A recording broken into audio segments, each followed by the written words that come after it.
அதாவது எங்களுடைய தேசிய தலைவர் தமிழ் மக்களுடைய தேசிய தலைவர். அப்போ அன்றைக்கு நூற்றுக்கணக்கில் ஆக்கள் வேற இயக்கல புலி ஒரு கதையை கட்டி விட்டுது என்ன, இங்கே பொம்பளைகளுக்கு உடுப்பெல்லாம் கலட்டி பார்க்கணுமாமன்ட்டு. சில போல் அரிச்சுனாடு இதில் கொஞ்சம் வேறுபட்டதாக இருக்கலாம். ஆனால் நான் அதை பற்றி அவற்றை இதை பற்றி நான் கருத்து சொல்ல விரும்பவே இல்லை. பாலச்சந்திரன் பிரச்சனை மாத்திரமே இல்லை, அது உங்களுக்கு ட்ரெண்டிங்காக உங்களோட உங்களுக்கு ட்ரெண்டிங்காக இருக்கலாம், அது இல்லை பிரச்சனை எனக்கு. இப்போ அண்மையில் ராமநாதன் அர்ச்சுனா அவர்கள் நீங்கள் முதலே குறிப்பிட்டிருந்தீங்க, நான் வேற பற்றி கதைக்க விரும்பலைன்னு. ஆயினும் நான் இந்த கேள்வியை கேட்குறேன். பிரபானதுக்கு எதிரான கருத்துக்களை மாத்திரமல்ல, எதிரான நடவடிக்கைகளையும் ஆள் மேற்கொண்டு வந்தேன். நீங்கள் இந்த இடத்துல இருந்தீர்கள் என்ன செய்திருக்கீங்க? ஆம்பளைகள் வந்து இன்றைக்கு உங்களே இருந்துச்சு தடவின வேலை இல்லை, அப்படியே வந்துட்டீங்கள நான். அப்போ அன்றைக்கு என்ன 2009 முதல் இந்த இது வச்சுருக்கிறேன் என்னென்னு சொல்கிறது, ஜேவிபி கூட அன்றைக்கு சொல்லிச்சு டக்ளஸ் ஆனந்தா கேட்டால் போலீஸ் அதிகாரம் காணி அதிகாரம் தாங்கள் கொடுக்குறது தரேன்ட்டு பல ஆண்டுகளுக்கு முன்னெல்லாம் சொல்லியிருக்கேன். என்னுடைய தேசிய நல்லிணக்கம். அப்போ 87ஆம் ஆண்டு இலங்கை இந்திய ஒப்பந்தம் கைச்சாத்திடப்பட்ட பொழுது எஸ்எல்எப்பி அன்றைக்கு எதிர்த்தது. இப்போ அதோடு சேர்ந்து இந்த ஜேவிபி ஊரை கொளுத்தினது, நாட்டை கொளுத்தினது. பிரபானட்டுக்கு எனக்கு ஆள் அனுப்புகிறான் என்ன சந்திரமோகன் வேறு பழைய ஈழ விடுதலை பிரதானி. ஆனால் பாலச்சந்திரன் போல் எத்தனையோ குழந்தைகள் அங்கே கொல்லப்பட்டிருக்கணும் தானே. நாங்கள் தெரிய பாலச்சந்திரனுக்கு மாத்திரம் பரிதாபம் காட்ட முடியாது தானே. பாலச்சந்திரன் என்ற குழந்தை இல்லை, ஆனந்த சுதாகரன் என்ற குழந்தை மாத்திரம் அல்ல எனக்கு. நான் இந்த சமுதாயத்தினுடைய தாத்தா நல்ல சமுதாயத்தில் இன்றைக்கு ஒரு மூத்த குடிமகனாக வந்து கொண்டிருக்கிறேன்.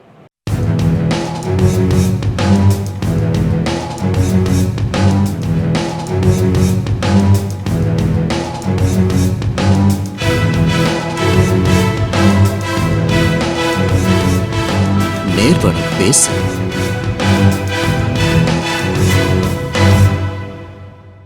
தமிழன் 24 நேயர்களுக்கு அன்பான வணக்கம். நேர்பட பேசு இன்றைய நிகழ்ச்சியில் எங்களுடன் கலந்து கொண்டிருக்கிறார் டாக்டர் தேவானந்தா அவர்கள். வணக்கம். வணக்கம். அரசியல் பயணத்திலிருந்து ஒதுங்கி விட்டீர்களா என்ற ஒரு சந்தேகம் மக்கள் மத்தியில் காணப்படுகிறது. இது தொடர்பான உங்களுடைய நிலைப்பாடு என்ன? எனக்கு அப்படி தெரிய இல்லை.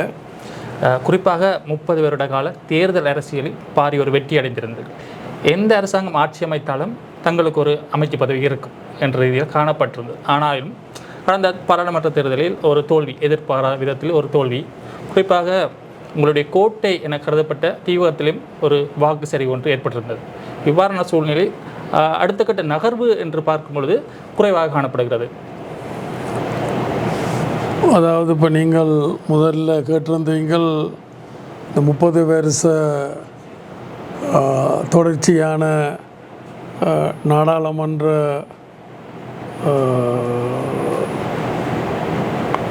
தெரிவில் இருந்து இல்லை நாடாளுமன்றத்துக்கு தெரிவு செய்யப்பட்டதில் இருந்து நடந்து முடிஞ்ச நாடாளுமன்ற தேர்தலில் ஒரு பின்னடைவு ஏற்பட்டபடியினால் நான் ஒதுங்கிட்டேனான்னு சொல்லி என்னுடைய மக்களுடைய பிரச்சனைகள் தீர்க்க மட்டும், என்னோட மக்களுடைய பிரச்சனைகளை தீர்க்க மட்டும் என்னுடைய அரசியல் பயணம் தொடரும். அதுக்கிடையில் உடல்நல குறைவாக ஏதாவது நடந்தால் சரி ஒழிய மற்றும்படி அது தொடரும். அப்போ இந்த நடந்து முடிஞ்ச தேர்தலில் பழமை போல் அவதூறுகள் பரப்பப்படுறது அதுவும் ஒரு காரணம். மற்றது இன்றைக்கும் பல பேரோட கதை கேட்கல கூட கேட்கணும் தாங்களெல்லாம் எதிர்பார்த்தது எப்படியும் உண்டாவது கிடைக்கும் உண்டு. உங்களுக்கும் அந்த இது இருந்திருக்கலாம். கடந்த 30 வருடங்களில் பல நெருக்கடிகளுக்கு மத்தியில் நான் தொடர்ச்சியாக தெரிவு செய்யப்பட்டு வந்த நான் தொடர்ந்தும் தெரிவு செய்யப்படுவேன் என்ற ஒரு எதிர்பார்ப்பு நம்பிக்கை இருந்திருக்கும். ஆனால் அந்த தேர்தல் முடிவுகள் வேறு விதமாக அமைஞ்சிருக்குது. அதில் ஒரு சந்தேகம் ஒன்று உங்களுக்கு வந்திருக்கலாம். மற்ற என்னுடைய அரசியல் வாழ்க்கையில் அது ஆயுத போராட்ட வாழ்க்கையாக இருக்கலாம், இல்லை தேசிய நீரோட்டத்தில் கலந்து கொண்ட அரசியல் தேசிய நீரோட்டத்தில் கலந்து கொண்ட நாடாளுமன்ற வாழ்க்கையாக இருக்கலாம், அதில் வெற்றி தோல்விகள் பின்னடைவுகள் வந்து சகஜமாகத்தான் இருக்கும். அந்த வகையில் நான் பார்க்குறேன். இருந்தாலும் நான் இந்த 30 வருஷத்துக்கு பிறகு எனக்கு ஒரு பின்னடைவு வந்ததை ஒரு ஒரு சவாலாக எடுத்து வர இருக்கிற நாடாளுமன்றத்துக்கு ஒன்றுக்கு மேற்பட்ட ஆசனங்களோட போவேன் என்ற ஒரு நம்பிக்கை எனக்கு இருக்குது. அந்த முயற்சியிலேயும் நான் ஈடுபட்டிருக்கிறேன். அப்போ உங்களுடைய கருத்தின்படி பார்த்தா மாகாண சபை தேர்தலை நீங்கள் எதிர்கொள்வீர்களா? இல்லை, உங்களுக்கு வரலாறு தெரியும் என்று நினைக்கிறேன். நான் ஒரு ஆயுத போராட்டத்தினுடைய ஆரம்ப போராளிகளில் ஒருவனாக இருந்த நான், எங்களோட போராட்டம் முன்னோக்கி சரியாகத்தான் போய்கொண்டிருந்தது. இடையில் அது பலவீனப்பட்டு திசை திரும்பிட்டுது. இந்த சகோதர படுகொலைகள், மற்றது இயக்கங்களுக்கு உள்ளுக்கு ஏற்பட்ட பிரச்சனைகளை வன்முறைக்கூடாக படுகொலைகளுக்கூடாக தீர்த்து கொண்ட முறைமைகள் காரணமாக எங்களுடைய போராட்டம் பலவீனப்பட்டு திசை திரும்பிட்டுது. அந்த நேரத்தில் இலங்கை இந்திய ஒப்பந்தம் என்ற ஒரு பொன்னான வாய்ப்பு எங்களுக்கு கிடைச்சது. அப்போ அன்றைக்கு நான் இங்கே நாட்டில் இல்லாவிட்டாலும், நான் அந்த நேரம் இந்தியாவில் இருந்தேன். அப்போ இங்கே நான் நாட்டில் இருக்காவிட்டாலும் நான் அதை கொள்கை ரீதியாக நான் அதை ஏற்றுக்கொண்டிருந்தேன். அதிலிருந்து நான் முன்னோக்கி போக வேணும் என்றது தான் என்னுடைய நிலப்பாடாக மாத்திரமல்ல, அது என்னுடைய வெளிப்பாடாக நான் அதை வெளிப்படையாக சொன்னான். இது ஒரு நல்ல ஒரு வாய்ப்பு எங்களுக்கு கிடைச்சிருக்குது. இதுதான் ஒரு சிறந்த ஆரம்பமாக இருக்க முடியும். இது முடிவென்றும் நான் அன்றைக்கு சொல்லேன். நான் அன்றைக்கு இது ஒரு சிறந்த ஆரம்பமாக இருக்க வேணும் என்று சொன்னேன். ஆனால் அன்றைக்கு இருந்த புலிகள் இயக்க தலைமை அதுக்கு எதிரான கருத்துக்களை முன் வச்சது. அப்போ சக தமிழ் கட்சிகள் இல்லை சக தமிழ் இயக்க கட்சிகள் வந்து பிரபாகரன் மேல் இருக்கக்கூடிய அரசியல் பயம், மற்றது பிரபாகரன் மேல் இருக்கக்கூடிய உயிர் பயம் காரணமாக அவைகள் விரும்பியோ விரும்பாமலோ அந்த பிரபாகரனுடைய அந்த போக்கை எல்லோரும் ஆதரித்தது. அது 2009 முள்ளிவாய்க்காலில் முடிவடைந்துட்டு இன்றைக்கு எல்லோரும் திரும்பி அந்த நிலைமைக்கு தான் வந்திருக்கணும். அப்போ அன்றைக்கு நான் சொன்னதை கேட்டிருந்தால், பிரபாகரன் உள்ளடங்கலாக எல்லோரும் கேட்டிருந்தால், எங்களுக்கு இந்த அழிவுகள், இழப்புகள், துன்பங்கள், துயரங்கள் வந்திருக்காதுன்றது தான். அந்த வகையில் கூட இப்போ மாநசபை தேர்தல் வருமா வராதா என்ற ஐயப்பாடுகள் இல்லை, அதை பற்றிய விவாதங்கள், அதை விட இந்த 13ஆம் திருத்த சட்டத்தில் முக்காவாசி தருவீங்களா, காவாசி தருவீங்களா, அரைக்காவாசி தருவீங்களான்ட்டுலாம் தேவையற்ற விவாதங்கள் இதுகளெல்லாம் போய்கொண்டிருக்குது. இப்போ இதில் நீங்கள் பார்த்தீங்களென்று சொன்னால், இந்த மாகாண சபையில் வந்து 2 விடயங்கள். ஒன்று போலீஸ் அதிகாரம், 2வது காணி அதிகாரம். பொதுவாக சக தமிழ் கட்சிகள் அல்லது தமிழ் பிரதிநிதிகள் வடகிழக்கில் தெரிவு செய்யப்பட்டவர்கள் சாகிட்டு மேனிக்காண்டி சொல்லுவீனம் என்ன, போலீஸ் அதிகாரம் காணி அதிகாரத்தை தென்னிலங்கை அரசியல்வாதிகள் சிங்கள தலைமையில் தராது என்று சொல்லி. ஆனால் பிரேமதாசா காலத்தில் 90ஆம் பிரேமதாசா காலத்தில் பிரேமதாசா நாடாளுமன்றத்தில் ஒரு சட்ட மூலத்தை நிறைவேற்றி இருக்கிறார். அதாவது 1990ஆம் ஆண்டின் 1ஆம் இலக்க போலீஸ் ஆணைக்குழுக்கள் சட்டம் உண்டு. இதை நிறைவேற்றிட்டு உள்ளுக்கு என்ன சொல்லினோம்னு சொன்னார். முதலாவதில் இந்த சட்டம் நிறைவேறின உடனே ஜனாதிபதியானவர் ஒரு ஒரு கெசட் என்று சொல்லுவேன். கெசட் என்று சொன்னால் கெசட்டா வர்த்தமானியில் வெளியிட்டால், கட்டளை மூலம் ஜனாதிபதி வெளியிட்டால் அண்டையிலிருந்து அது நடைமுறைக்கு வரும். எது? போலீஸ் அதிகாரம். போலீஸ் அதிகாரம் நடைமுறைக்கு வரும். ஆனால் அன்றைக்கு தான் பிரபாகரனுடைய பேச்சுவார்த்தை அண்டையன் ஜனாதிபதி பிரேமதாசார தொடங்கினது. பிரபாகரனுடைய தரப்பில் சொல்லப்பட்டது என்ன சொல்லப்பட்டது என்றால், நாங்கள் உங்களுக்கு உங்களோட கோரிக்கைக்கு அமைய இந்திய படையை துரத்த வேணும் என்று சொல்லி உங்களோட சேர்ந்து நாங்கள் துரத்தினாங்கள். அது வெற்றியாக முடிஞ்சுது. எங்களுக்கு இதெல்லாம் தேவையில்லை, போலீஸ் அதிகாரம் அதில் ஒன்றும் தேவையில்லை. முதல் நாங்கள் கதைச்சு முடித்த பிறகு அதுக்கு பிறகு பார்ப்போம் என்று சொல்லி. அப்போ இதை எனக்கு பிரேமதாசா அவர்கள் சொன்னதும் நான் அறிஞ்சு கொண்ட விடயம். அப்போ என்னென்றால் நீங்கள் கேட்ட விடயம் இப்போ நான் கேட்க வந்த விடயம் என்றால் இப்போ இருக்கிற என்பிபி அரசாங்கம் ஒரு மாகாண சபை தேர்தல் நடத்த முயற்சிக்கிறது என்று கூறப்படுகிறது. அது நடக்குமா இல்லையோ என்பதை தாண்டி அந்த மாகாண சபை தேர்தலின் மூலம் உங்களுடைய ஒரு கோட்பாடு ஒன்று இருக்குது, மத்தியில் கூட்டாட்சி, மாநிலத்தில் சுயாட்சி. அந்த கோட்பாடு நிறைவேறுமா? நீங்கள் கடந்த கால அமைச்சராக இருந்த காலத்தில் கூட இது பெருமளவு பேசப்பட்ட பொருளாக இருந்தால், ஆயினும் நீங்கள் அமைச்சராக இருந்த காலத்தில் கூட வடகிழக்கில் இது நடைமுறைப்படுத்தவில்லை என்ற ஒரு இது ஒன்று காணப்படுகிறது. நாங்களும் செய்து ஓரளவு மத்தியில் கூட்டாட்சி எண்ணெய்க்கில் ஆட்சியில் கலந்து கொண்டு இருக்கிறோம். இங்கே மாகாணத்தில் அதான் நான் திருப்பி என்னத்தை சொல்லவான்னு சொன்னால், அதாவது இந்த இலங்கை இந்திய ஒப்பந்தத்தோடு நாங்கள் ஆயுத போராட்டத்தை கையை விட்டு தேசிய நீரோட்டத்தில் கலந்து கொண்டு நாடாளுமன்ற ஜனநாயகத்துக்கூடாக தேசிய நல்லிணக்கத்துக்கூடாகத்தான் இந்த பிரச்சனையை தீர்க்கலாம் என்ற நாங்கள் ஒரு மாற்று கொள்கையாக மாற்று வேலை திட்டத்தை முன்வச்சது. பண்டைக்கு அது பிரபாகரனால் அதை ஏற்றுக்கொள்ள முடியலை. பிரபாகரன் அதுக்கு எதிரான கருத்துக்களை மாத்திரமல்ல, எதிரான நடவடிக்கைகளையும் ஆள் மேற்கொண்டு வந்தேன்.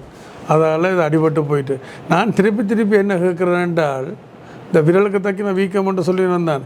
எனக்கு நாடாளுமன்றத்தில் எனக்கு ஒரு 3-5 ஆசனங்களை தந்தால், மக்கள் தந்தால், என்னால் இந்த பிரச்சனையில் இலகுவாக தீர்க்கலாம். நாங்கள் அந்த மத்தியில் கூட்டாட்சி, மாநிலத்தில் சுயாட்சி என்ற அரசியல் இலக்கை முன்வைக்கிற நேரத்தில் எங்களோட வேலை திட்டங்களையும் வச்சுருந்த நாங்கள் 3 ஆணாக்கள். ஒன்று மக்களுடைய அன்றாட பிரச்சனைகளுக்கான தீர்வு, 2வதான மக்களுடைய அபிவிருத்திக்கான தீர்வு, 3வதான மக்களுடைய அரசியல் உரிமைக்கான தீர்வு. அப்போ அன்றைக்கு எங்களுக்கு 9 ஆசனங்கள் நாடாளுமன்றத்தில் இருந்தது.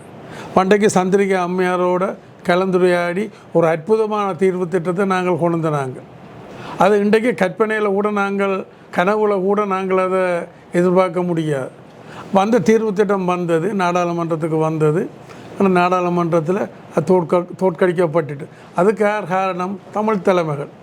அப்போ நான் சந்திரிகா அம்மையார்கிட்ட அன்றைக்கு என்ன சொன்னான் என்றால், நாங்கள் இந்த திட்டத்தை கொண்டு வரையில இது தோல்வி காணாத வகையில் கொண்டு வர வேணும் என்றதை அவட்ட சொன்னான். அப்போ அவள் எனக்கு சொன்னால், டக்ளஸ் தனக்கு சம்பந்தன் உத்தரவாதம் அளித்தவர், வாக்குறுதி தந்தவர், தாங்கள் இதை ஆதரிப்போம் என்று சொல்லி. அப்போ நான் அவாவுக்கு சொன்னான், அந்த சந்திரிகா அம்மையாருக்கு சொன்னான், சம்பந்தனுக்கு அது விருப்பமாக இருக்கலாம், இல்லை பிரபாகரன் விருப்பம்தான் முக்கியம். பிரபாகரன் பிரபாகரனுக்கு சொல்கிறது தான் சம்பந்தன் கேட்க முடியும். பிரபாகரனுக்கு விருப்பம் இல்லை, பிரபாகரனுடைய விருப்பம் இன்மையைத்தான் சம்பந்தன் வெளிப்படுத்துவார். அதோட அதில் கவனம் உண்டு. இல்லை சம்பந்தன் தனக்கு உத்தரவாதம் அளித்தாண்டு சந்திரிகா அம்மையார் சொன்னவன். நடந்து முடிஞ்சது என்ன? அவர் பிரபாகரன் அதை விரும்ப இல்லை, சம்பந்தனம் அதை விரும்ப இல்லைன்னு வெளிப்படுத்திச்சினா. இந்த நேரத்தில் உங்களுக்கு தெரியும், தென்னிலங்கை அரசியலில் ஆளுங்கட்சி ஒன்றை கொண்டால் எதிர்கட்சி அதை எதிர்க்கிறதும், அந்த எதிர்கட்சி நாளைக்கு ஆளுங்கட்சியாக மாறி ஆளுங்கட்சி எதிர்கட்சியாக மாறிக்கும் இதான் நடக்கிறது. அந்த வகையில் சந்திரிகா அம்மையார் கொண்டதை அன்றைக்கு ரணில் விக்ரமசிங்கே எதிர்கட்சியில் இருந்தவர். அப்போ அவருக்கு இது வாய்ப்பாக போயிட்டுது. அந்த வாய்ப்பு கொண்டு வந்துட்டேன்னு தான் எதிர்கட்சி என்ற வகையில் எதிர்க்க வேணும். அதில் இங்கே பிரபாகரன் சம்பந்தம் அதை எதிர்க்கணுமென்று அவருக்கு இலகுவாக போயிட்டுது. அப்போ இங்கே பிரபாகரன் சம்பந்தம் அதை எதிர்க்காமல் இருந்திருந்தால் ரணில் விக்ரமசிங்கே அதுக்கு இணங்கி இருப்பார் நான் நம்புகிறேன். எனக்கு ரணில் விக்ரமசிங்கே தெரிஞ்சேன்ற வகையில் நான் நம்புகிறேன். அப்போ கோட்டை விட்டது அல்லது இந்த பின்னடைவுக்கு வந்தது தமிழ் தரப்பையோழியே சிங்கள தரப்பு இல்லை. இலங்கை இந்திய ஒப்பந்தத்துக்கு முதல் தென்னிலங்கை அரசியல்வாதிகளை நான் இனவாதியைத்தான் பார்த்தேன்,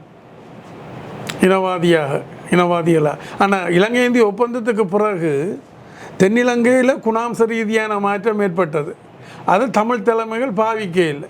அப்போ தமிழ் தலைமைகள் என்ன, மருந்துக்கு வெளியா புண்ணுக்கு வெளியா என்ற ஒரு எடுகோல் எடுத்துக்கொண்டு மருந்துக்கு வெளியேன்ற ஒரு அரசியலைத்தான் கொண்டு போனது. ஆனால் இபிடிபி அதில் வேறுபட்டதாக புண்ணுக்கு வெளியேன்றதை தான் முன்னெடுத்து, அதனால் இந்த மாற்றுக் கொள்கை மாற்று வேலை திட்டம்.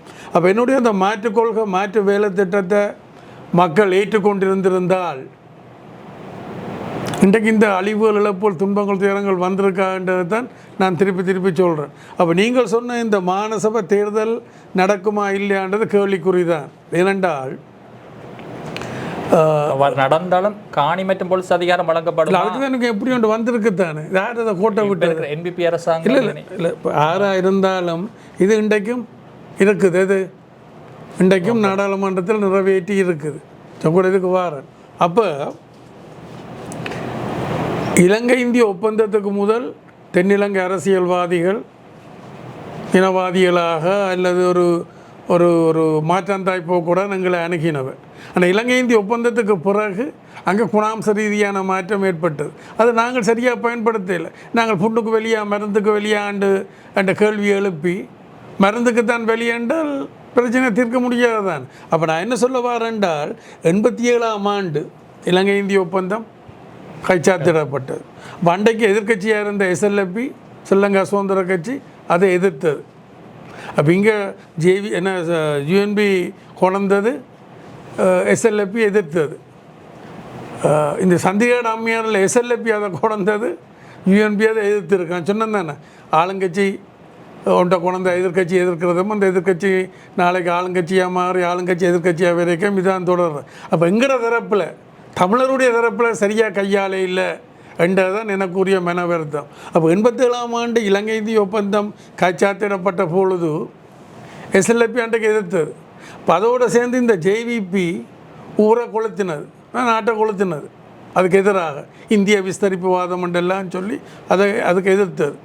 பிறகு ஒரு கொஞ்ச காலத்துக்கு பிறகு அவர்கள் அதை பயன்படுத்தி கொண்டுச்சினோம். இது அதில் கிடைக்கிற இந்த perks, அதில் கிடைக்கிற என்ன சொல்கிறது ஆதாரங்கள், அதில் கிடைக்கிற வாகன பெர்மிட், அதில் சம்பள காசு, அதில் கிடைக்கக்கூடிய சின்ன அரசியல் அதிகாரம் எல்லாத்தையும் JVP பயன்படுத்தினது. அது அன்றைக்கு. இன்றைக்கு அவைகளுடைய நிலைமை என்னென்றால் அவைகளுக்கு இதில் ஒரு கொள்கை பிரச்சனை இருக்குது. அதிகார பயிர்வா அதிகார பரவலாக்கமாக. நாங்கள் எல்லோரும் அதிகார பயிர்வன்று சொல்கிறோம். அவை அதிகார பரவலாக்கம்ன்ற ஒரு கொள்கை குழப்பம் ஒன்று இருக்குது. ரெண்டாவது, இந்தியன் காலகட்டத்தில் இன்றைக்கு இருக்கக்கூடிய பொருளாதார சூழ்நிலை அல்ல அரசியல் சூழ்நிலை காரணமாக தேர்தல் வச்சால் அவைகளுக்கு பின்னடைவு ஏற்படும் என்ற ஒரு சந்தேகங்களும் அவைகள் மத்தியில் காணக்கூடிய மாதிரி இருக்குது. அந்த வகையில் தேர்தல் நடக்குமா இல்லையான்றது ஒரு கேள்விக்குறி தான், விளங்குதான். தேர்தல் வந்தால் நாங்கள் முகம் கொடுப்போம், நாங்கள் எதிர்கொள்வோம். அப்போ இலங்கை இந்திய ஒப்பந்தத்தில் இருந்து நாடாளுமன்ற தேர்தலுக்கு ஊடாக, மாகாண சபை தேர்தலுக்கு ஊடாக, உள்ளூராட்சி மன்ற தேர்தலுக்கு ஊடாகத்தான் எங்களோட பிரச்சனையை தீர்க்கலாம் என்ற ஒரு மாற்று கொள்கை, மாற்று வேலை திட்டத்தை முன்வைச்சது. துரவஸ்திரவசமாக பிரபாரன் அன்றைக்கு எதிர்த்திருந்தார். பிரபாரன் மேலே இருக்கக்கூடிய அரசியல் பயம், உயிர் பயம் காரணமாக சக தமிழ் கட்சிகளும் சாகட்டு மேனிக்கு அதை எதிர்த்தவர். இன்றைக்கு எல்லோரும் அதுக்கு தான் வந்திருக்கணும். இப்போ அன்றைக்கே வந்திருந்திருந்தால் இந்தளவுக்கு அழிவுகள், இழப்புகள், துன்பங்கள், துயரங்கள் ஏற்பட்டிருக்கான்றதை நான் திருப்பி சொல்லவா. நான் கடந்த காலத்தை பற்றி கழிச்சு கொண்டிருக்கோம். இப்போ அண்மையில் வட்டுக்கோட்டை பிரகடனம் ஒரு முதன்மை இடம் பெற்றிருக்கிறது. அந்த நாளை 50வது வருடத்தை கொண்டாடிய நிகழ்வை அனுஷ்டித்து வைத்திருக்கிறார்கள். இப்போ 76ஆம் ஆண்டு தனிகளும் கேட்டு அந்த தீர்மானம் கொண்டு வரப்பட்டது. பின் அதுக்கு பிறகு பார்த்தால் 2004 விடுதலை புலிகள் தங்களுடைய மக்கள் ஆதரவை நிலைநாட்டுவதற்காக தமிழ் தேசிய கட்சிகளை ஒன்றிணைத்து ஒரு பாரிய ஒரு புரட்சியும் செய்திருந்தனர். அதன் அடிப்படையில் 2009 யுத்தம் மௌனிக்கப்பட்ட சூழ்நிலையில் யுத்தம் மௌனிக்கப்பட்ட எனக்கு விளங்கையில் இரும்பு கறக்கம் ஒன்று நசுக்கப்பட்டதா அல்லது மௌனிக்கப்பட்ட? அதாவது நானும் நீங்களும் சண்டை பிடிக்கிறோம் என்றால் நீங்களும் நானும் இந்த பண்டைக்கு ஈரான் அல்லது அமெரிக்காவுக்கு இடையில் நடந்திருக்கிறதா சொல்லலாம். ஆனால் இங்கே நாங்கள் இணங்கையில் தான் ஒருத்தர் இரும்பு கரம் கொண்டு ரசிச்சுத்தான். அதை விட இந்த மௌனிச்சன்றதை என்னால் ஏற்றுக்கொள்ள முடியாது. அதாவது எங்களுடைய தேசிய தலைவர், தமிழ் மக்களுடைய தேசிய தலைவர் அப்பாப்பிள்ளை அமிர்தலிங்கம் அந்த நேர தேர்தலில் தோற்று போனார். அப்போ தமிழரசு கட்சியும் தமிழ் காங்கிரஸும் சேர்ந்து தான் இந்த வட்டுக்கோட்டை தீர்மானம்ன்றதை கொண்டது. அப்போ வட்டுக்கோட்டை தீர்மானத்தை கொண்டது காரணம் எங்களுடைய தமிழ் மக்களுடைய தேசிய தலைவர் அப்பாப்பிள்ளை அமுதலிங்கத்தினுடைய தலைமையில் அதை கொண்டதுக்கு காரணம்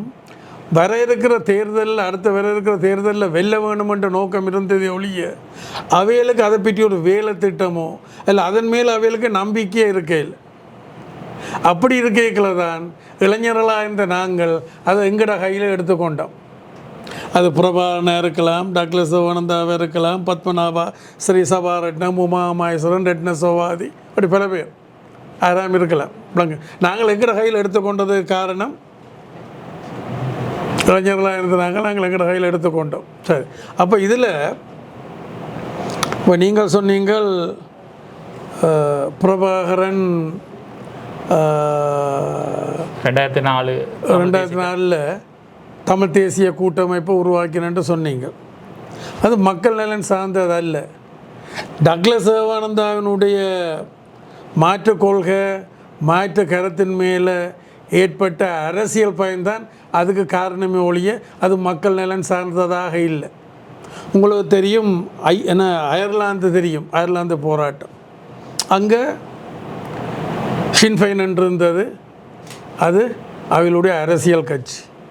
ஐஆர்ஏ என்று இருந்தது, அயர்லாந்து ரெட் ஆர்மி என்று. அப்போ இந்த ரெண்டும் சேர்ந்து தான் அயர்லாந்தை விடுவித்து ஒற்றையாட்சிக்கு கீழே சமஷ்டி கோட்பாடுகளுக்கு கீழே இல்லாத அதிகாரங்கள் கூட இந்த கனடாவோ ஆஸ்திரேலியாவோ எடுத்துக்கொண்டால் அங்கே சமஷ்டி கோட்பாடு, அதுக்கு கீழே கொடுக்கப்பட்ட அதிகாரங்களை விட ஒற்றையாட்சிக்கு கீழே அயர்லாந்தில் தனித்துவமான அதிகாரங்கள் எல்லாம் பெற்றிருக்கணும். அப்போ இங்கே எங்களுக்கு சமஷ்டியாக ஒற்றையாட்சியான்ற பேர் எங்களுக்கு வேண்டாம். என்ற சமஷ்டி என்று சொன்னால் சிங்கள மக்களுக்கு பேயை பார்க்குற மாதிரி, ஒற்றையாட்சி என்று சொன்னால் தமிழ் மக்களுக்கு பிசாசை பார்க்குற மாதிரி. எங்களுக்கு பிசாசும் பேயும் வேண்டாம், எங்களுக்கு அந்த சொற்பதம் வேண்டாம். அப்போ சந்திரியாமியாருக்கு அதைத்தான் கொண்டவா. ஒரு அற்புதமான தீர்வு திட்டத்தை சந்திரியாமியார் கொண்டது. பாலசிங்கம் கூட ஒரு கட்டத்தில் அதை வரவேற்றிருந்திருக்கு. அப்புறம் பிற்காலத்தில் அது காலங்கடந்த ஞானம் விளங்குது தான். அப்போ நீங்கள் என்ன சொன்ன வாரியல் என்று சொன்னால், எங்களோட தேசிய தலைவர் அப்பாப்புல அமுதலிங்கம் அப்போ கொண்டவர். அது பிறகு இபிடிபி மேலே டக்ளஸ் தேவானந்தா மேலே இருக்கக்கூடிய அரசியல் பயம், இந்த மாற்று கொள்கை மாற்று வேலை திட்டத்தை நோக்கி மக்கள் அணிதிரள வலிக்கிறீனம் என்ற ஒரு அரசியல் பயம்தான் அது காரணமே ஒழிய உண்மையாக மக்கள் நலன் சார்ந்ததாக இல்லை. அப்படி மக்கள் நலன் சார்ந்ததாக இருந்திருக்குமா இருந்தால் நாங்கள் எப்பயோ பிரச்சனையை தீர்த்திருக்கலாம். இப்போ உங்களுக்கு தெரியும், இந்த கஜேந்திரன் என்று சொல்லி, என்ன கஜேந்திரன், செல்வராசா கஜேந்திரன், அவரும் கிட்டடியில் போன வருஷமும் இது ஒரு பேட்டியில் கொடுத்துருக்கிறார். தங்குற தலைவர் என்ற பிரபாகரன் அவர் சொல்லியிருக்கிறார். டக்ளஸ் தேவானந்தாவை இபிடிபியையும் இந்த தமிழ் தேசிய கூட்டமைப்புகளை கொண்டு வரதுக்கு முயற்சி எடுத்தேன்னு சொல்லியிருக்கிறார். பல முயற்சிகள் நடந்திருக்கலாம். பிரபாகரனை பொறுத்த வகையில் ஒன்று பிரபாகரன் என்னோட கதைக்கிறதுக்கான என்னோட ஒரு இணக்கப்பாட்டு வாரத்துக்கான ஒரு பக்கம் முயற்சி ஆக்களை விட்டு நடந்து கொண்டு இருந்தது. இன்னொரு பக்கம் என் மேலே சேறு பூசுகிற முயற்சிகள் நடந்து கொண்டிருக்கு. அது இன்றைய தொடர்கதையாக இருக்குது. மூன்றாவது என்னை கொல்றதுக்கு அடுத்த பல முயற்சிகள். இதை விட இந்த ஒரு பறவையினுடைய இறகுகளை வெட்டுறேன்னு சொல்கிறது தானே. இறகுகளை வெட்டினா என்ன நடக்கும்? பறக்க முடியாது. அப்போ இன்னொரு அற்புதமான ஆக்கள், இந்த அற்புத ராஜா நடராஜான்னு சொல்லி தினமுரசினுடைய ஆசிரியர், இலங்கையில் ஒரே ஒரு தமிழ் பத்திரிகை வாராந்த பத்திரிகை 1,16,000 பிரதிகள் போய் கொண்டிருந்தது. அவர் கொல்லப்பட்டிருக்கிறார். அப்புறம் அதுக்கு பிறகு பால நடராஜ ஐயர் கொல்லப்பட்டிருக்கிறார். அதில் மாயசரி வேலாயுதம் ஒரு மனித உரிமை சட்டத்தரணி, தன்னுடைய தாயாரை பார்க்குறது கரவட்டிக்கு வந்தவா துடிக்க சுட்டு கொண்டாங்க. ஏன்? அவர் என்னோட சேர்ந்து இந்த செம்மணி உள்ளடங்களாக சிறையில் இருந்த நூற்றுக்கணக்கான ஆட்களை என்னுடைய பின்னணியில் அவையில் வழியால் விடுவிச்சு, நீதிமன்றத்துக்கு கூட விடுவிச்சு, அவர்களுக்கு என்னுடைய வீட்டில் கொழும்பில் வச்சு அவைகளுக்கு சாப்பாடு, காசு, உடுப்பு, குளிக்கிறதுக்கு சோப்புகள் எல்லாம் கொடுத்து இங்கால அனுப்பி விட்டார்.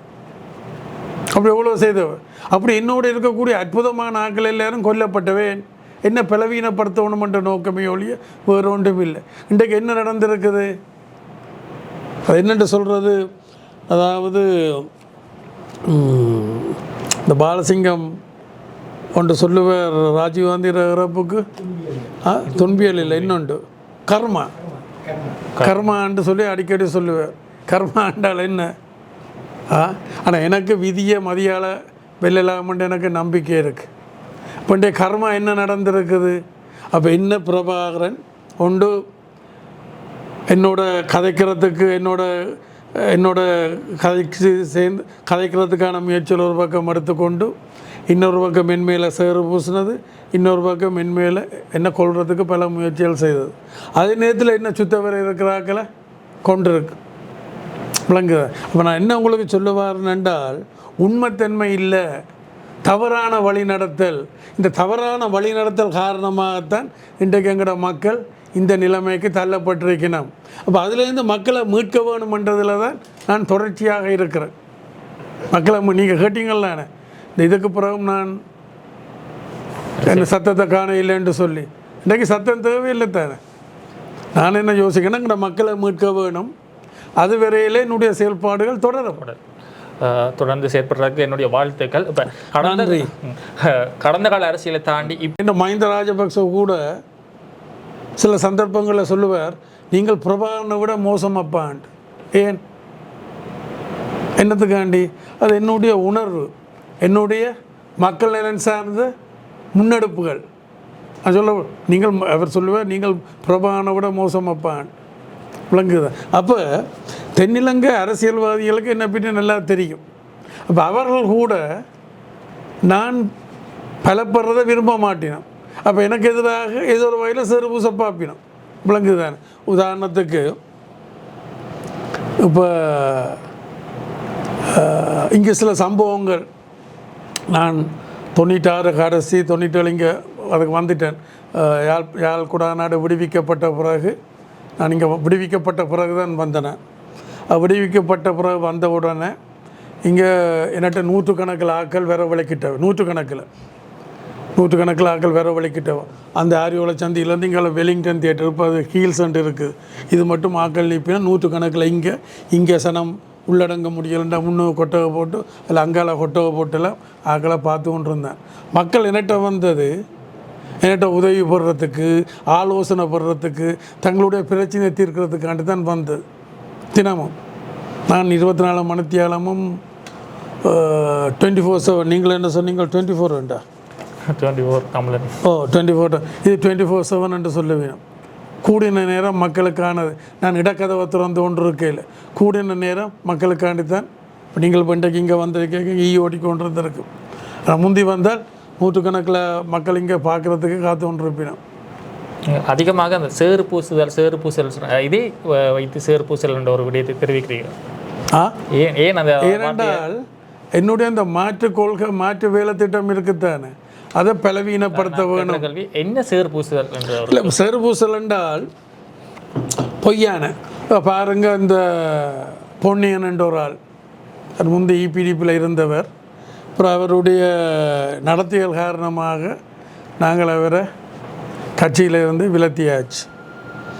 அவர் ஒரு தேர்தலுக்கு மக்கள் அவரை வாடகைக்கு எடுத்து இந்த ஊடக மையங்கள், அது என்னென்னு சொல்கிறது, ஊடகம் அப்படி அதுக்கெல்லாம் நீங்கள் இருக்கிறீங்களா? அதில் இருக்கா? அப்போ அங்கே ஆக்களை அனுப்பி அவர் வந்து சொல்லுவார். அவர் ஒருக்கா கணக்கை சொல்கிறார். அதில் 2 விஷயத்தை சொல்லி போட்டு மற்றதுக்கு அவர் ஒருக்கா வந்து என்ன சொன்னார், தேர்தலுக்கு என்ன சொன்னார், மண்டதீவுக்கு நான் ஒருக்கா வந்தேனா, அப்போ இராணுவம் 15-20 பேரை பிடிச்சி வச்சுருக்கிறேன். அந்த அனுராட கடிதம் மாறிட்டு இருக்குது, இதுக்குள்ளே இருக்குது, இந்த ஃபைலுக்குள்ள. அப்போ நான் 15-20 பேரை பிடிச்சி வச்சுருந்தேன் பங்கருக்குள்ள. அப்போ நான் சொன்னேன்னா அவருக்கு பார்க்க வேணுமெண்டு. அப்போ தானும் என்னோட கூட வந்ததான். வேண்டாம், எனக்கு சிங்களம் தெரியாது, மொழிபெயர்க்கிறதுக்காண்டி தானும் கூட வந்த வேண்டும். இவர் போய் அங்கே இராணுவத்தோட காய்ச்சி போட்டு திரும்பி 1 நிமிஷம் 2 நிமிஷம் கூட ஆகையில் சடப்பட 2 வெடிச்சத்தம் கேட்டது. ஆக்கள் அவங்க கொண்டு ஆமி அவங்கள கொண்டு அதுக்குள்ளே புதைச்சிட்டாங்க. இந்த விடயத்தை அண்மையில் பாராளுமன்றத்தில் கூட சிறிதரன் எம்பி அவர்களும் தெரிவித்திருந்தார்கள். இல்லைப்பா, நான் சொல்லுவேன். இப்போ அவர் அப்படி அரசியலுக்காண்டி அவர் கணக்காக பிடிச்சி கதைக்கிறவர், அவரை பற்றியும் கதைகள் இருக்குது, அது வேறு. அப்போ அவர் இந்த பொன்னியனண்டவர் இப்படி சொல்லியிருக்கிறார். பிறகு சொல்கிறார், நான் சுட சொன்னானா இல்லை விட சொன்னானான்னு எனக்கு தெரியாது, எனக்கு மொழிபெயர்ப்புக்கு வாரார், எனக்கு சிங்களம் தெரியாண்டு. அப்போ ஆமிகானோட கதை கேட்கல, நான் ஆமிகானுக்கு உங்களை விடன்ட்டு சொன்னானா சுடன்ட்டு சொன்னானா தெரியாண்டு ஒன்றை சொல்கிறேன். விளங்குதானே? நான் சொல்லி ஆமி கேட்க போகிற இல்லை தானே, ஆர்மி கமாண்டர் சொல்ல வேணும், இல்லை ஜனாதிபதி சொல்ல வேணும். நான் சொல்லி அவங்க கேட்க போகிற இல்லை தானே. அப்போ சொல்கிறேன். அப்போ நாங்கள் இது தொடர்பாக ஜனாதிபதி அனுராக கடிதம் எழுதுகிறோம். என்ன எழுதுகிறோம்? இப்படி ஒரு கண்கண்ட உயிரோட வாழும் சாட்சியாக இருக்கிறார், ஆனபடி விசாரிங்கன்ற ஒரு கடிதம் எழுதியிருக்கு. ஜனாதிபதிக்கு ஒரு கடிதம் ஒன்று எழுதியிருக்கிறேன். விளங்குது தானே. அந்த கடிதத்தை நான் உங்களுக்கு இந்த இருக்கா, இந்த கடிதத்தை உங்களுக்கு காட்டல. ஜனாதிபதிக்கு ஒரு சிங்களத்தில் நடிகினது, தமிழ் மொழிபெயர்ப்பு இருக்குது. இந்த என் மீதான அவதூறு குற்றச்சாட்டுகள் தொடர்பில் விசாரணை நடத்துமாறு கோருதல் என்று சொல்லி இப்போ போன வருஷம் எழுதியிருக்கிறேன். நான் சொல்கிற விலங்கு அப்படி கணக்கே இருக்குது. அப்புறம் என்னத்தை நான் சொல்ல வரேன் என்றால், அது மாதிரி இப்போ நாங்கள் இருக்கிற இடங்களுக்குள்ள ஆக்களை கடத்தி கொண்டு வந்து சித்திரவை செய்து போட்டு ஆக்களை எல்லாம் புதைச்சி விடுறவன்ட்டெல்லாம் சொல்லிச்சுனா, அதுக்கு 2 உதாரணம். ஒன்று பார்க் ரோட், அது பிரபலியமான நம்மளோட ஆஃபீஸாக இருந்த ஆரம்பத்தில். அப்போ 100 கணக்கில் 1000 கணக்கில்ண்டா வேறு குற்றச்சாட்டு. அங்கே இன்றைக்கு 30 மாடி கட்டிடம் வந்திருக்கு. 30 மாடி கட்டிடம் கட்டுறேன்டா இல்லத்துக்குள்ள 20-25 அடி கிண்ட வேணும். வடக்கில் இங்கால ஒரு அடி கிண்டினாலே, யாழ்ப்பாணத்தில் 1 அடி கிண்டினாலே எலும்பு கூடு வருது. அப்போ அங்கே 25-30 அடி கிண்டியும் 30 மாடி கட்டிடம் மட்டும் பெரிய கட்டிடம் கிண்டியும் ஒரு மயிரண்டு சொல்கிறது என்ன, ஒரு மனிதனுடைய ஒரு மயிரை கூட அங்கே எடுக்க இல்லை. இப்போ தமிழாக்கள் கிண்டினா சொல்லலாம், இபிடிபி அந்த 30 மாடி கட்டுண்டா இபிடிபி மறைச்சிட்டேன்ண்டு. அங்கே அது தென்னிலங்கை ஆக்கள் அதை வாங்கி அவையில் அதை செய்யணும். விளங்க அதுமாதிரி ஸ்ரீதர் தேட்டர் எடுத்துக்கொள்ளும். அப்போ இங்கே சொல்லிச்சு, நான் செம்மணி தோண்டைக்குள்ள இங்கே ஸ்ரீதர் தேட்டர்னு தோண்டணும். அதன் தயவு செய்ய தோண்ட வேண்டாம், தோண்டி நிலத்தை அநியாயமாக்க வேண்டாம். இன்றைக்கு ஸ்கேன் முறை இருக்குது, ஸ்கேனை கொண்டு வாங்க, ஸ்கேனை போடுங்க, நாங்கள் முழு ஒத்துழைப்பு தரோம் என்ற ஒன்றும் இல்லை. அப்போ அது மாதிரி எங்கள் மேலே இந்த அவதூறு அன்னைக்கில் கணக்கு. உதாரணத்துக்கு இப்போ இன்றைக்கு நீங்கள் ஃப்ரீயாக வந்துட்டீங்க, வளமையாக அதுதான். அப்போ அன்றைக்கு 100 கணக்கில் ஆக்கள் வேற இயக்கலை. புள்ளி ஒரு கதையை கட்டி விட்டுது, என்ன இங்கே பொம்பளைகளுக்கு உடுப்பெல்லாம் கலட்டி பார்க்கணுமாமன்ட்டு. அப்படின்னு சில பேர் பாயத்தில் வேற இல்லை, உண்மையாக்க மாட்டேன். ஆனால் இங்கே அப்படி இல்லை. ஆம்பளைகள் வந்து இன்றைக்கு உங்களே இருந்துச்சு தடவின வேற இல்லை, அப்படியே வந்துட்டீங்களானே. அப்போ அன்றைக்கு என்ன 2009க்கு முதல் இந்த இது வச்சுருக்குற என்னென்னு சொல்கிறது, டிடெக்டர் வச்சுருக்கிறார். ஆம்பளைகளுக்கு ஆம்பளையும் பொம்பளைகளுக்கு பொம்பளையும். ஏன்னப்போ அப்படியான பையன கதையை கட்ட வேணும்? அப்படி நான் கணக்கை சொல்லி கொண்டு போகலாம். நான் சொல்ல விளங்க. அப்போ அவதூறுன்றது பிரபான் தலைமையிலாக சக தமிழ் கட்சிகளும் அல்லது தென்னிலங்கை கட்சிகளும் என் மேலே சேறு பூசுகிற நோக்கம் வேண்டாம். நான் வந்து ஒரு வலுவான இதில் தீவிரமாக இருக்கிறேன் தானே. மற்ற அரசியல் கட்சிகள் எல்லாம் வந்து பொய்த்தனமாக நடைமுறை சாத்தியம் இல்லாத இதில் நான் தேசிய நல்லிணக்கம் ஒன்றை முன் வச்சிருக்கிறேன் தானே. அது ரொம்ப பலமாக இருக்குது. ஜேவிபி கூட அன்றைக்கு சொல்லிச்சு, டக்ளஸ் ஆனந்தா கேட்டால் போலீஸ் அதிகாரம் காணி அதிகாரம் தாங்கள் கொடுக்குறது தரேன்ட்டு பல ஆண்டுகளுக்கு முன்னெல்லாம் சொல்லியிருக்கேன். என்னுடைய தேசிய நல்லிணக்கம். அப்போ மத்தியில் கூட்டாட்சி, மாநிலத்தில் சுயாட்சின்றது தான் எங்களுடைய அரசியல் இலக்கு. அதை அடைகிறதுக்காக நாடாளுமன்ற ஜனநாயகம் இல்லை, தேசிய நல்லிணக்கம், தேசிய நீரோட்டத்தில் கலந்து கொள்வது, நாடாளுமன்ற ஜனநாயகம், தேசிய நல்லிணக்கம். அப்போ அது நாளைக்கு மாநசபை தேர்தல் வந்தாலும் நாங்கள் அதில் போட்டி போடுவோம். அப்போ தமிழ் கட்சிகளுக்கு என்னுடைய கருத்து என்னென்றால், எல்லா கட்சிகளும் தனித்தனி கொள்கைகளோடு இருக்கணும். நீங்களும் கூட கொள்கையை மக்கள்கிட்ட கொண்டு போங்க. மக்கள் தெரிவு செய்து வந்த பிறகு ஆட்சி அமைக்கிறதுக்கு நீங்கள் ஒரு பொது இதுக்குள்ள வாங்க. இப்போ நீங்கள் என்ன தேர்தலில் வெல்றதுக்காண்டி தானே கூட்டு ஒழிய மக்கள் நலன் சார்ந்தது இல்லையே. அது அன்றைக்கு வட்டுக்கோட்டை தீர்மானமாக இருக்கலாம், இல்லை பிரபாகரனுடைய தமிழ் தேசிய கூட்டமைப்பாக இருக்கலாம். தங்களோட சுயலாப அரசியலுக்காண்டிய ஒழிய மக்கள் நலன் சார்ந்ததா இல்லை. கூட்டி கழிச்சு பார்த்து எனக்கு சொல்லுங்க. இப்போ நீங்கள் சொல்றீர்கள் அன்றைக்கு அப்படி அது கொண்டு இன்றைக்கு பிரபாகரன் கொண்டு வந்தது, நீங்கள் என்ன கூட்டி கழிச்சு சொல்லுங்க. நான் நேற்றைக்கு முந்தினாலோ அல்ல வெளிநாட்டிலேருந்து நீங்கள் வர இல்லையே, நான் அந்த மக்களோடு தான் தொடர்ந்து இருக்கிறேன். உங்களுக்கு தெரியும், எத்தனையோ தடவை என்ன கொல்ல முற்பட்டது. நான் ஓடி ஒழிச்சு பங்கருக்களே இருக்க இல்லை, மக்களோடு தான் நான் வாழ்ந்து கொண்டு இருக்கிறேன். தற்போது நிலப்படையில் அந்த தமிழ் தேசிய கட்சிகளோட கூட்டணி சாத்தியப்பாடு இருக்குது. அந்த கூட்டணி சேர்ந்தால் தங்களுக்கான இடம் இருக்குதா, இல்லை நீங்கள் அவர்களோட இணையக்கூடிய சந்தர்ப்பங்கள்? எனக்கு அதை பற்றி அக்கறை இல்லை. என்ற அவியல் எல்லாம் வந்து உண்மை நோக்கமே இல்லை. அவியோட நோக்கம் தேர்தலில் தேர்தலில் வெல்ல வேணுமென்ற நோக்கமே ஒழிய மக்கள் நலன் சார்ந்ததாக இல்லை. இந்த நடந்து முடிஞ்ச மாகாண சபை தேர்தல் எடுத்துக்கொள்வோமே, நடந்து முடிஞ்ச மாகாண சபை என்ன நடந்தது? இந்த யுத்தம் இல்லை, நாடாளுமன்றம் எங்களுடைய முன்னாள் நீதிபதி விக்னேஸ்வர் என்ற தலைமையில். அப்போ நாடாளுமன்ற தேர்தலை நாங்கள் அதாவது சேத்துக்களை கிடந்த தேரை வழியால் எடுத்து கொண்டு விட்டு நாங்கள் யுத்தம் முடிஞ்சோன்னே தேர்தல் வைக்க வச்சு நான் மாகாண சபையை கொண்டு வரணுமென்று சொல்லி மஹிந்த ராஜபக்ச வச்சவர் 2019. ஓ, அப்போ சம்பந்தன் உள்ளடங்களாக தமிழ் தேசிய கூட்டமைப்பினர் என்ன சொல்லிச்சுனா, அதில் ஒன்றும் இல்லை, தும்பு கட்டியால் கூட தாங்கள் தொட்டு பார்க்க மாட்டோம்ட்டு, அதில் ஒன்றும் இல்லை, தும்பு கட்டியால் கூட தொட்டு பார்க்க மாட்டோம்ட்டு தமிழ் தேசிய கூட்டமைப்பு உறுப்பினர்கள் எல்லாம் சொல்லி தலைவர்கள் எல்லாம் சொல்லிச்சோம். நாங்கள் அதில் இருக்குது. அப்போ பயந்துட்டினோம். அப்போ நாங்கள் அதை எடுத்துட்டோம் என்றால் தங்கட கையை விட்டு போயிடும் என்றிட்டு அவியல் போட்டி போட்டு அப்புறம் கடைசியாக என்ன நடந்தது? குரங்கன் கையில் பூமாலை, அப்படி தான் நடந்து முடிஞ்சது. அப்போ அன்றைக்கு மக்கள் அதை என்னட்ட தந்திருந்தால் மக்கள் என்ன யோசிச்சினோம், அடே இவர் என்ன முன்னாள் நீதவான் சொல்கிறார் அல்லது அங்கால என்ன வழக்கறிஞர்கள் சொல்லி நம்மகிட்டெல்லாம் சொல்லி ஏமாந்து போச்சு நம்ம மக்கள். அது என்னட்ட கிடைச்சிருந்தால் எனக்கு அந்த உணர்வு இருக்குத்தானே, அது என்ன மாதிரி கொண்டு போகணும், எப்படி செய்ய வேணுமென்னு அந்த உணர்வு இருக்குத்தானே. நான் சொன்ன 3 மக்களுடைய முதலாவதான மக்களுடைய அன்றாட பிரச்சனைகளுக்கான தீர்வு, 2வதான மக்களுடைய அபிவிருத்திக்கான தீர்வு, மற்றும் 3வதான மக்களுடைய அரசியல் உரிமைக்கான தீர்வு. இந்த 3ஐயும் நாங்கள் செய்திருக்கிறோம் தானே. ஆனால் எங்களுக்கு விரலுக்கு தக்கின வீக்கம் என்ற வகையில் எங்களால் போக முடியும். எங்களுக்கு போதிய நாடாளுமன்ற எண்ணிக்கைகள் காணாது. அப்படியே நாளைக்கும் எனக்கு 3லேருந்து 5 ஆசனங்கள் கிடைச்சால் என்னால் செய்ய முடியும் என்று நான் நம்புகிறேன். நிச்சயமாக. அடுத்தது இன்னொரு முக்கியமான கேள்வி, யாழ் மாவட்ட நாடாளுமன்ற உறுப்பினர்கள் குறிப்பாக என்பிபி கட்சியினருடைய செயற்பாடுகள் தற்போது எப்படி இருக்குது? ஒரு சரியான முறையில் என்னென்றால் அதான் நான் என்ன சொல்ல வரேன்றால், மக்கள் அப்பப்போ ஏமாந்து கொள்ளினோம். ஒருக்கா தமிழ் தேசிய கூட்டமைப்புன்னு சொல்லி அவைகளுக்கு 15-20 ஆசனங்களை கொடுத்துச்சுன்னு, அப்புறம் அதை குறைச்சி இப்போ இவியலுக்கு கொடுத்துருக்கணும். இது இவியலுக்கு இப்போ வடக்கு கிழக்கில் 8 ஆசனங்களும் 1 மேலதிகம். இது தேசிய பட்டியல் மட்டும் வடக்குகளை கிடைச்ச வாக்குக்கு தான் இந்த அரசாங்கம் சந்திரசேகரனை கொடுத்து 9. நான் அரசாங்கத்தை குறை சொல்ல விரும்பையில், ஏனென்றால் அரசாங்கம் பொய்யையோ புழுகையோ சொல்லி ஆட்சி அதிகாரத்தை 3/2 எடுத்துட்டினோம்.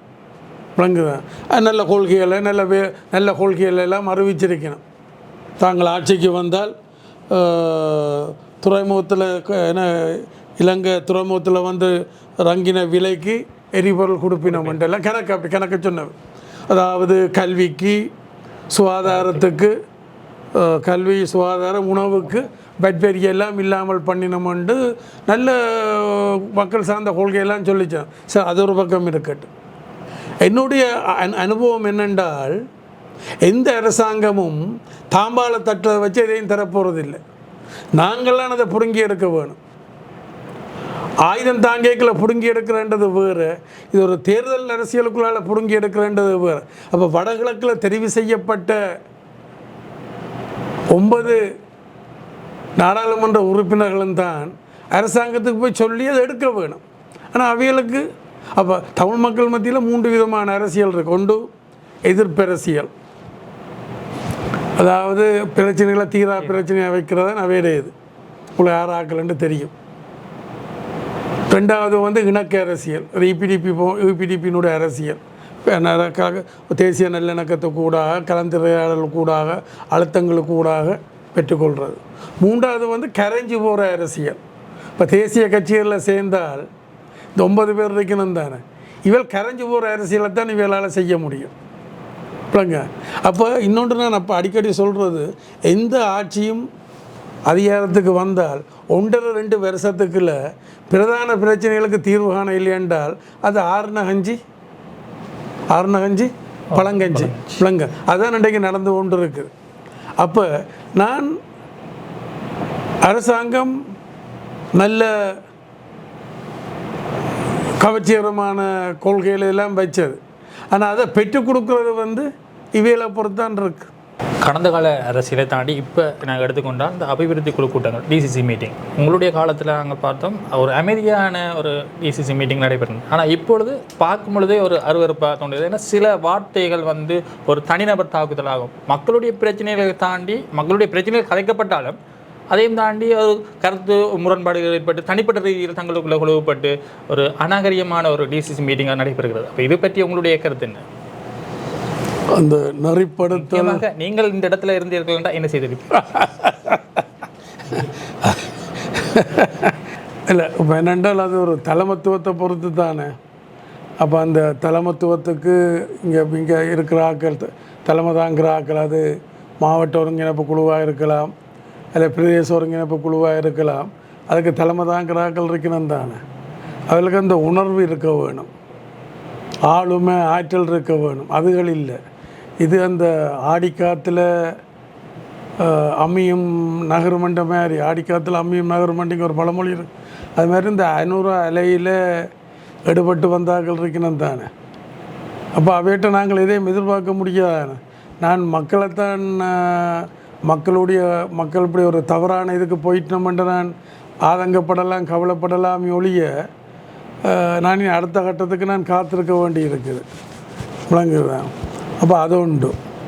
அதை விட இந்த சக தமிழ் கட்சிகள் இருக்கணும் தானே. இவளும் வந்து மக்கள் நலன் சொல்லி வாய் சொல்லளவில் அது இருக்க ஒழிய அது நடைமுறையிலேயோ இல்லை ஜதார்த்தபூர்வமாக உணர்வுபூர்வமாக இல்லை. ஆனால் இதில் கதைக்க விட்டால் மைக்க கொடுத்தால் ஆக்ரோஷமாக எல்லாம் கதைப்பினோம். ஆனால் இப்போ நாங்கள் பார்க்குறோம் அந்த இவ்வளோ காலத்தில். அதான் சொன்னேன், 3 விதமான அரசியல் உண்டு. ஒன்று எதிர்ப்பு அரசியல், மற்ற இணக்க அரசியல், மற்ற கரைஞ்சி போகிற அரசியல். 3 விதமான ஆட்களும் இதுக்குள்ளே இருக்கணும்.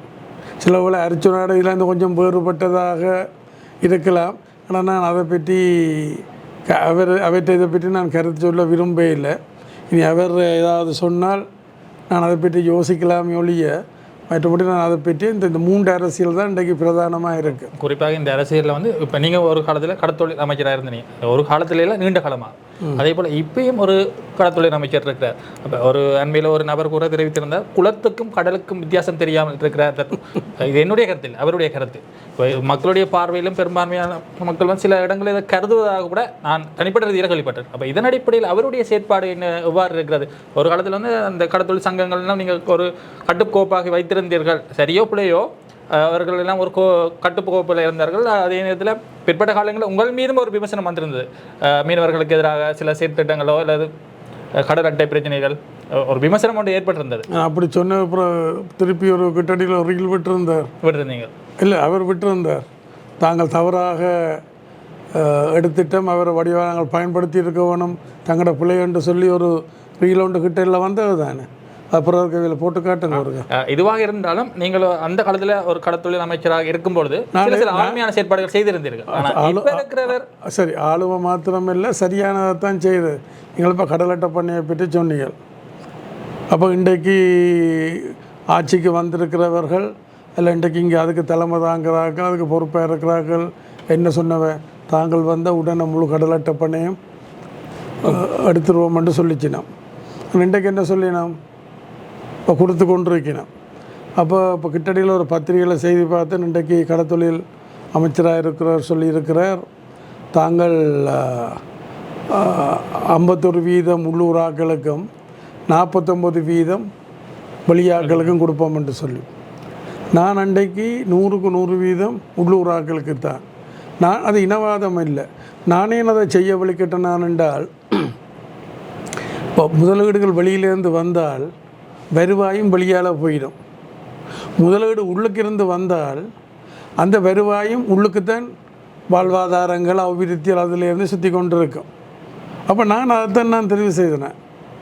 இப்போ வெளியில் இப்போ அமைச்சர்கள் எல்லாம் கிணவர் கேட்டவன் தங்களுக்கெல்லாம் தாங்கள் சிபாரிசு பண்ணுற ஆக்களுக்கெல்லாம் கொடுக்க சொல்லி நான் அதுக்கு இடங்க. நான் தான் கடல் தொழில் அமைச்சர். இப்போ நான் என்னுடைய தீர்மானம் என்னுடைய மக்கள் நலன் சார்ந்தது. நான் ஆட்சியில் இருந்தால் அது அந்த ஆட்சி நிலையமாக தான் இருக்கும். ஒரு முன்னாள் பிரதமரும் முன்னாள் வெளிவார அமைச்சரும் இந்திய இழுவப்படங்களுக்கு இங்கால பிடிக்க கொடுக்கணுமென்று ஒரு அறிக்கை விட்டவர். நான் சொன்னேன் அவர் பிரதமராக இருக்கலாம், மற்றொரு வெளிவார அமைச்சராக இருக்கலாம், ஆனால் கடல் தொழில் அமைச்சர் என்று டக்ளஸ் தேவானந்த். டக்ளஸ் தேவானந்த் எடுக்கிற முடிவு தான் அரசாங்கத்தினுடைய முடிவு. நான் சொல்கிற விளங்கு பிரதமரோ அல்லது முன்னாள் பிரதமரோ இல்லை முன்னாள் வெளிவார அமைச்சரோ இல்லைன்றதை நான் சொன்னேன். நான் என்கிற மக்கள் நலன் சார்ந்தது தானே மக்கள். அப்போ நான் இங்கே கொடுத்ததால் பல பேருடைய வாழ்வாதாரம் ரொம்ப சிறப்பாக இருக்குது. அதுவும் அந்த கொரோனா காலத்தில் பல பேர் உயிர் வாழ்ந்திருக்கணும். ஏனென்றால் அந்த தொழில் வாய்ப்பு ஒன்றும் இல்லைத்தானே. இது கொடுத்ததால் நூற்றுக்கணக்கான ஆட்கள், ஆயிரக்கணக்கான ஆட்கள் உயிர் வாழ்ந்திருக்கணும். உயிர் வாழ்ந்தன்னு சொல்லிக்கல இந்த பசி பட்டினி இல்லாமல்.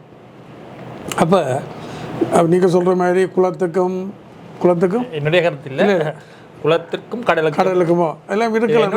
இல்லை இல்லை மறக்கலாம், நான் அதை மறக்க வேறே இல்லை, அது அவைகளுடைய இது. ஆனால் என்னுடைய இது நான் அப்போ அன்றைக்கு இங்கே வடமராட்சி மருதங்கேணியில் அந்த 4 பேர் காணாமல் போனான்ட்டு சொல்லி நான் ஒரு 4-5 நாளுக்கு அப்புறம் தான் போனேன். என்னால் உடனே ஒன்றும் செய்ய முடியாது. அவையிலே சொல்லினோம், நான் இருந்திருந்தால் உடனே அந்த ஸ்பாட்டுக்கு நான் வந்திருப்பேன், வந்து அதில் வச்சு நான் நடவடிக்கை எடுத்திருப்பேன் என்று சொல்லி அவர் சொல்லினோம். நாங்கள் தாங்கள் தவறு விட்டுட்டோம் என்று சொல்லி அன்னபடி இனிமேல் வருங்காலங்களில் தாங்கள் தவறு விட மாட்டோம் என்று சொல்லி விமர்சனங்கள் இருக்கு என்று சொன்னீங்கள்ல. அந்த விமர்சனங்கள் வந்து இது எந்த விமர்சனம்? இந்த கடத்தல் சம்பந்தமாக அது அரசியல் உள்நோக்கம் கொண்டது. அந்த விமர்சனம் செய்தவர் தான், நீங்கள் அந்த கிளிப்பை பார்த்தா தெரியும் அவர் என்ன சொல்கிறேன், தங்களோட மக்கள் ஏமாந்து போச்சுனாமா. அது இவர் ஒரு இருந்த ஆற்றல் உள்ள ஆளுமொள்ள இருந்தவர் அவரை பயன்படுத்த தவறிட்டான், கோட்டை விட்டுட்டோம் என்று சொல்லி அவர் ஒன்றை சொல்லி இருக்கிறார். ஆனால் அவர் அதுக்கு முதல் கணக்க அது ஒரு உள்நோக்கத்தோடு ஒரு அரசியல் உள்நோக்கம் கொண்டது. அப்போ நான் இயன்றவரை நேர்மையாக நடைமுறை சாத்தியமாக தான் நான் என்னுடைய செயல்பாடுகள் எப்பயும் இருக்கும். சொல்ல விளங்கு தான் நேர்மையானதாக நடைமுறை சாத்தியமானதாக தான் என்னுடைய இது இருக்கும். அப்போ நான் என்ன பார்த்தேன், எனக்கு கிடைச்ச வாய்ப்புகளை மக்களுக்கு சென்றடைய வேணும் என்ற வகையில் இந்த 3 விதமான ஆணாக்கள் என்று சொல்கிறாங்க. அன்றாட பிரச்சனைக்கான தீர்வு, அபிவிருத்திக்கான தீர்வு, மற்ற அரசியல் உரிமை. நாங்கள் எல்லாத்தையும் செய்திருக்கோம்.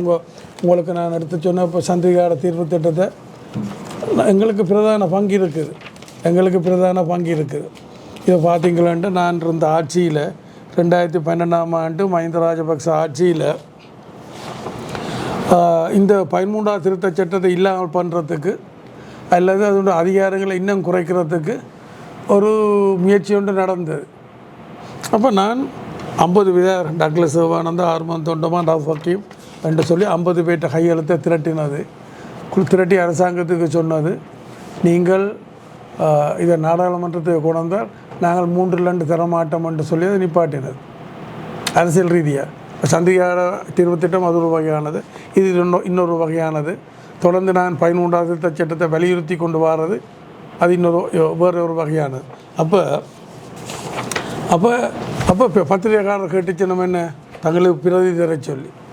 அப்போ நான் என்ன சொன்னேன், எனக்கு பலகாரம் தேவையோ ஒழிய சிலப்போ தேவை இல்லையான்ட்டு. அப்போ நீங்கள் கேட்டீர்கள் அந்த மெட்டாக்கள் எல்லாம் கதைக்கணும் கூடினம் மண்டல அவையோட நோக்கம் வந்து உள்நோக்கம். பட் இன்னொரு சிறு பூசலை பார்த்தீங்களென்றால் ஜாழ் வடமராட்சி ஊடக இல்லம், அதில் அவியல் கௌரவ ஜனாதிபதிக்கு எழுதின கடிதம், அனுராவுக்கு எழுதின கடிதம், ஒரு கவன ஈர்ப்பு போராட்டம் ஒன்று நடத்தினவன். அதுக்கு முன்னால் இப்போ சங்கிலியால் எல்லாம் கட்டியெல்லாம் முஸ்பாத்தியெல்லாம் படங்கள் எல்லாம் காட்டினவன். ஆயிரம் உதறுப்படி சங்கிலியோ கட்டியெல்லாம் வந்து நிற்கிறேன். அதில் கிடக்கு தலைப்பு, ஊடகவியலாளர் சுனா ராமச்சந்திரன் இராணுவத்தினரால் கைது செய்யப்பட்டு காணாமல் ஆக்கப்பட்டமைக்கு நீதி கோரல் என்று சொல்லி விளங்குது. அப்போ இல்லை 2007ஆம் ஆண்டு நடந்திருக்கு. அப்போ அதில் வந்து சில பேர் என்ன சொல்லி நம்மளோட சகோதரன் சுவாசலிங்கமே வந்து சொல்கிறேன்னா இபிடிபியை பதில் சொல்லண்டு. அவையோட குடும்பத்துக்கு தெரியும், அங்கே இருக்கிற மக்களுக்கு தெரியும், அவையிலே இந்த இதை போட்டிருக்கணும். கையெழுத்து போட்டிருக்கிற தலைவர் கூனா மகாலிங்கம், செயலாளர் இரா மயூர், ஜனாதிபதிக்கு எழுதி போட்டு ஐநா பொதுச் செயலாளர், ஐநா மனித உரிமை ஆணையாளர், சர்வதேச உண்மை மற்றும் நீதிக்கான செயற்திட்டம், சர்வதேச மனித உரிமைகள் கண்காணிப்போம், சர்வதேச மன்னிப்பு சபை, ஐரோப்பிய ஒன்றியம் என்று பெரிய லெவலுக்கு அனுப்பியிருக்கணும். ஆனால் இதில் தெளிவாக இருக்குது. இதான் தங்கள் மேல் அந்த இதென்று சொல்லி வந்திருந்தான். என்ன சொன்னான் அவதூறுகள்.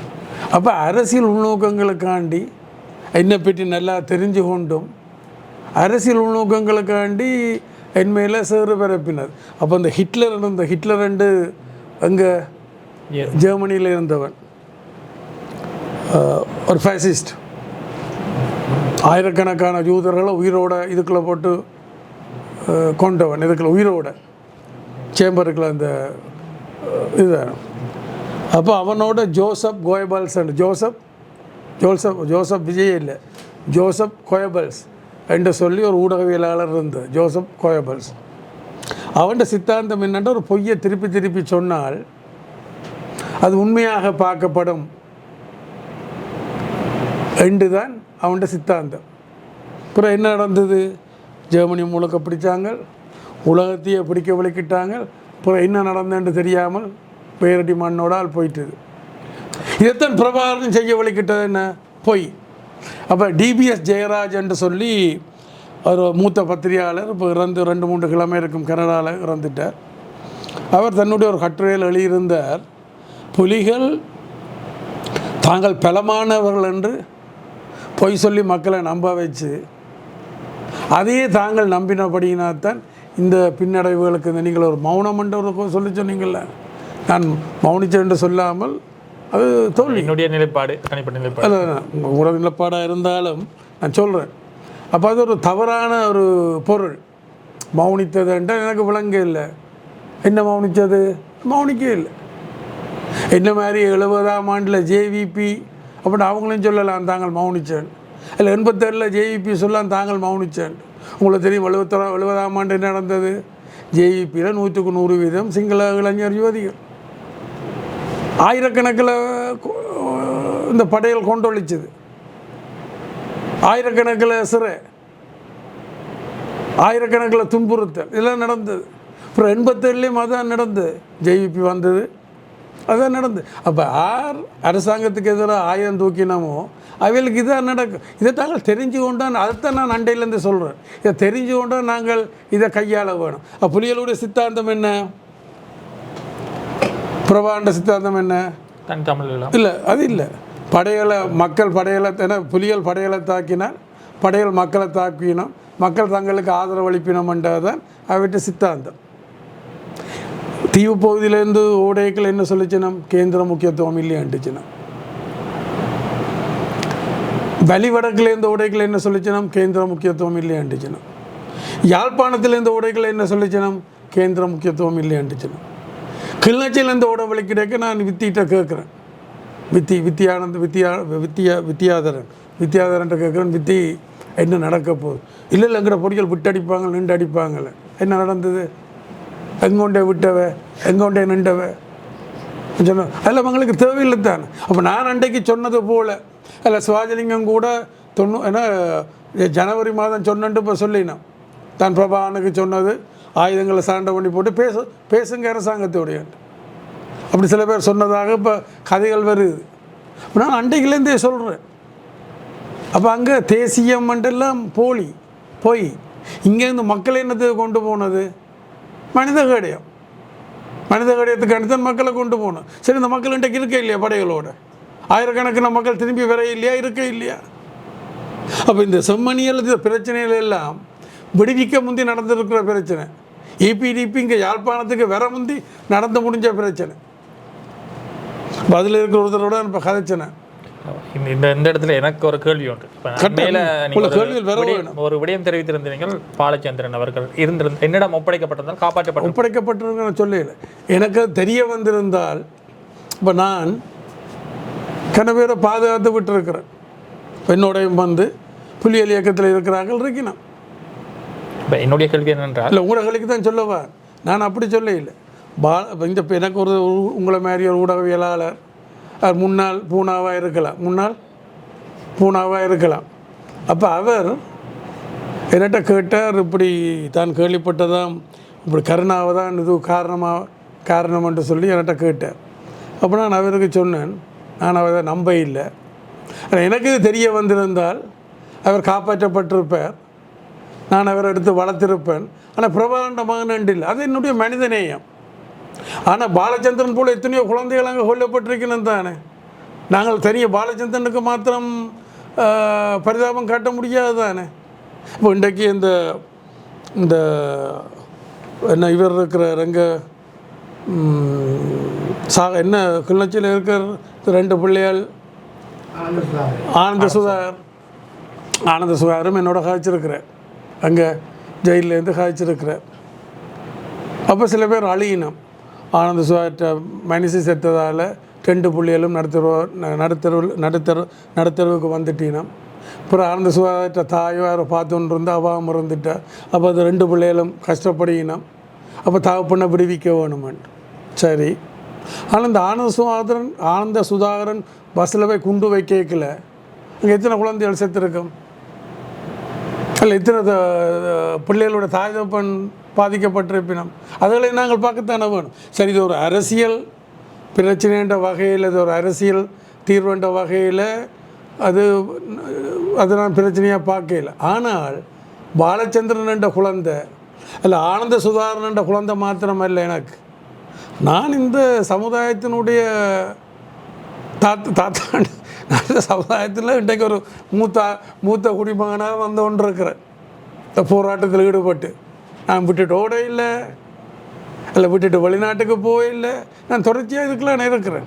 அப்போ எனக்கு அந்த கடமை பொறுப்புகள் இருக்கிறபடியாகத்தான், அந்த தார்மீக இதுகள் இருக்கிறபடியாகத்தான் இருக்கிறேன். பாலச்சந்திரன் மாத்திரம் இல்லை, எத்தனையோ குழந்தைகள். உங்களை அந்த முயற்சி இருந்ததா இது அந்த இடத்துல? இப்போ வந்து எல்லாம் நடந்து முடிஞ்ச பிறகு எனக்கு தெரிய வந்தது. அது காலம் கடந்தது தானே. முதலே எனக்கு தெரியும், அதான் சொன்னேன். இப்போ என்னட்ட இப்போ எல்லாம் நடந்து முடிஞ்சது. பாலச்சந்திரன் அதாவது அங்கே இருந்து இப்போ புலிகளுடைய முக்கியஸ்தர்கள் எல்லாம் என்னோட, அப்போ நான் சேட்டலைட் ஃபோன் வச்சுருந்தேன், என்னோட கதைச்சிருக்கணும், தாங்கள் வந்து எங்களை பாதுகாப்பியலான்ட்டு. பிரச்சனை இல்லை, எனக்கு அங்கே பிரபாகரன்ட்டேருந்து உங்களை பாதுகாக்க முடியாது, புலிகிட்டேருந்து பாதுகாக்க முடியாது, ஆனால் சிங்கத்திட்டேருந்து என்னால் பாதுகாக்க முடியும். முந்தி நான் இங்கே சமபலத்தோடு இருக்க 86 முதல் நூற்றுக்கணக்கான டெலோ உறுப்பினர்களை புலிகிட்டேருந்து பாதுகாத்தினான் தானே, நூற்றுக்கணக்கில். அது வாழும் சாட்சியில் இன்றைக்கு ஆக்கள் இருக்கணும், புலத்திலையும் இருக்கணும், நிலத்திலையும் இருக்கணும், புலத்திலையும் இருக்கணும், நூற்றுக்கணக்கில். அப்போ அன்றைக்கு புலிகிட்டேருந்து பாதுகாத்து. ஆனால் பிறகு நான் இந்தியாவுக்கு போனதால் விடவழி வந்துட்டுது. அப்புறம் நான் அந்த நிலையில் இல்லை. ஆனால் சிங்கத்திட்டேருந்து என்னால் பாதுகாக்க முடியும், பாதுகாத்துருக்கிறேன். அந்த இறுதி கட்ட யுத்தத்தின் போது அதில் நான் சம்மந்தப்பட இல்லை தானே. உங்களோட கையில் இல்லை என்று இல்லை, அது என் கையில். நான் அமைச்சராக மக்கள் கொல்லப்பட்ட மக்களை காப்பாற்றுவது, நான் அமைச்சராக இருந்தேன். இருக்கிற காலத்தில் கணக்க செய்தேன். அதாவது இப்படி அங்கே மாவிலாறு விடுவித்த பிறகு மாவிலாறு இன்றைக்கில் மாவிலாறில் படைகள் தொடங்கி கிழக்க விடுவிச்சாச்சு. பிறகு வடக்கண்டையக்க வன்னிக்கில் படைகள் வெளிக்கிடுது. அதுக்கு முதல் யாழ்ப்பாணத்துக்குள்ள படைகள் வேறு வெளிக்கிடையக்கில் பிரபாகரனுக்கு எனக்கு ஆள் அனுப்புகிறான். என்ன சந்திரமோகன் வேறு பழைய விடுதலை பிரதானி இறந்து போனார். மற்றது பொன் மதிமோ ராஜாண்டு அகில இலங்கை எம்ஜிஆர் மன்ற கழக தலைவர் என்னட்ட கதைச்சு இந்த படநகர்வை நிப்பாட்ட சொல்லி, யாழ்ப்பாணத்துக்குள்ள படநகர்வை நிப்பாட்ட சொல்லி என்னால் செய்ய முடியும். அப்போ நான் சொன்னான், முதல்ல அவன்கிட்ட சொல்லுங்கள், பிரபாகரன்கிட்ட சொல்லுங்க, இந்த சகோதர படுகொலையில் நிறுத்த சொல்லி. ஒரு குரலில் பேசுகிறதுக்கு தயாரென்று சொன்னால் நான் அதை செய்கிறேன். இப்போ நான் அதை செய்ய வேணுமென்று என்னுடைய பக்கத்தில் பலம் இருக்க வேணும். நான் சொல்கிற விளங்குதுதான். சகோதர படுகொலையில் நிறுத்த சொல்லுங்க, ஒரு குரலில் பேசுகிறதுக்கு தயாராண்டா நான் இதை செய்கிறேன். ஏன்டா எனக்கு தெரியும், நான் பிரபாகண்ட நிகழ்ச்சி நேரங்களில் போகிறதுக்கு தயாராக இல்லை. ஏன்டா அது மக்களையும் அழித்து தங்களையும் அழிக்க போகுது. அப்போ அந்த நிகழ்ச்சிகளுக்கு நான் தயாராக இல்லை. ஆனால் மற்ற ஆக்களை அரசியல் ரீதியாக கீச்சு மூச்சு காட்டி உயிர் பயத்தை கொடுத்து தன்னோட ஆள் வச்சிருந்தது. அவையில் பாருங்க, இப்போ கடைசியில் படங்கள் எல்லாம் காட்டுச்சுன்னா பிரபாகரன் நிர்வாணமாக செத்து கிடக்கிறத காட்டுச்சுனா யார் போய் உரிமை ஓரிச்சினம்? இந்த தமிழ் தேசியம் பேசுகிறவ அங்கே அந்த தலைவர் இந்த தலைவர் எல்லாம் சொன்னால் யாரும் பொறுப்படுத்திச்சேனம்மா புலம்பெயர்ந்த இடத்துல இருந்து கூட நான் போய் எடுக்க முடியாது தானே. இப்போ நான் சில வேளை தமிழ் தேசிய கூட்டமைப்பில் இருந்திருந்தால் நான் பொறுப்படுத்திருப்பேன். நான் இல்லை. இன்றைக்கெல்லாம் கனவேருமே நீங்கள் இப்போ ஸ்ரீதரனை பற்றி சொல்கிறீர்கள், அவையில் பற்றி சொல்கிறீர்கள், இவையில பற்றி சொல்கிறீர்கள்.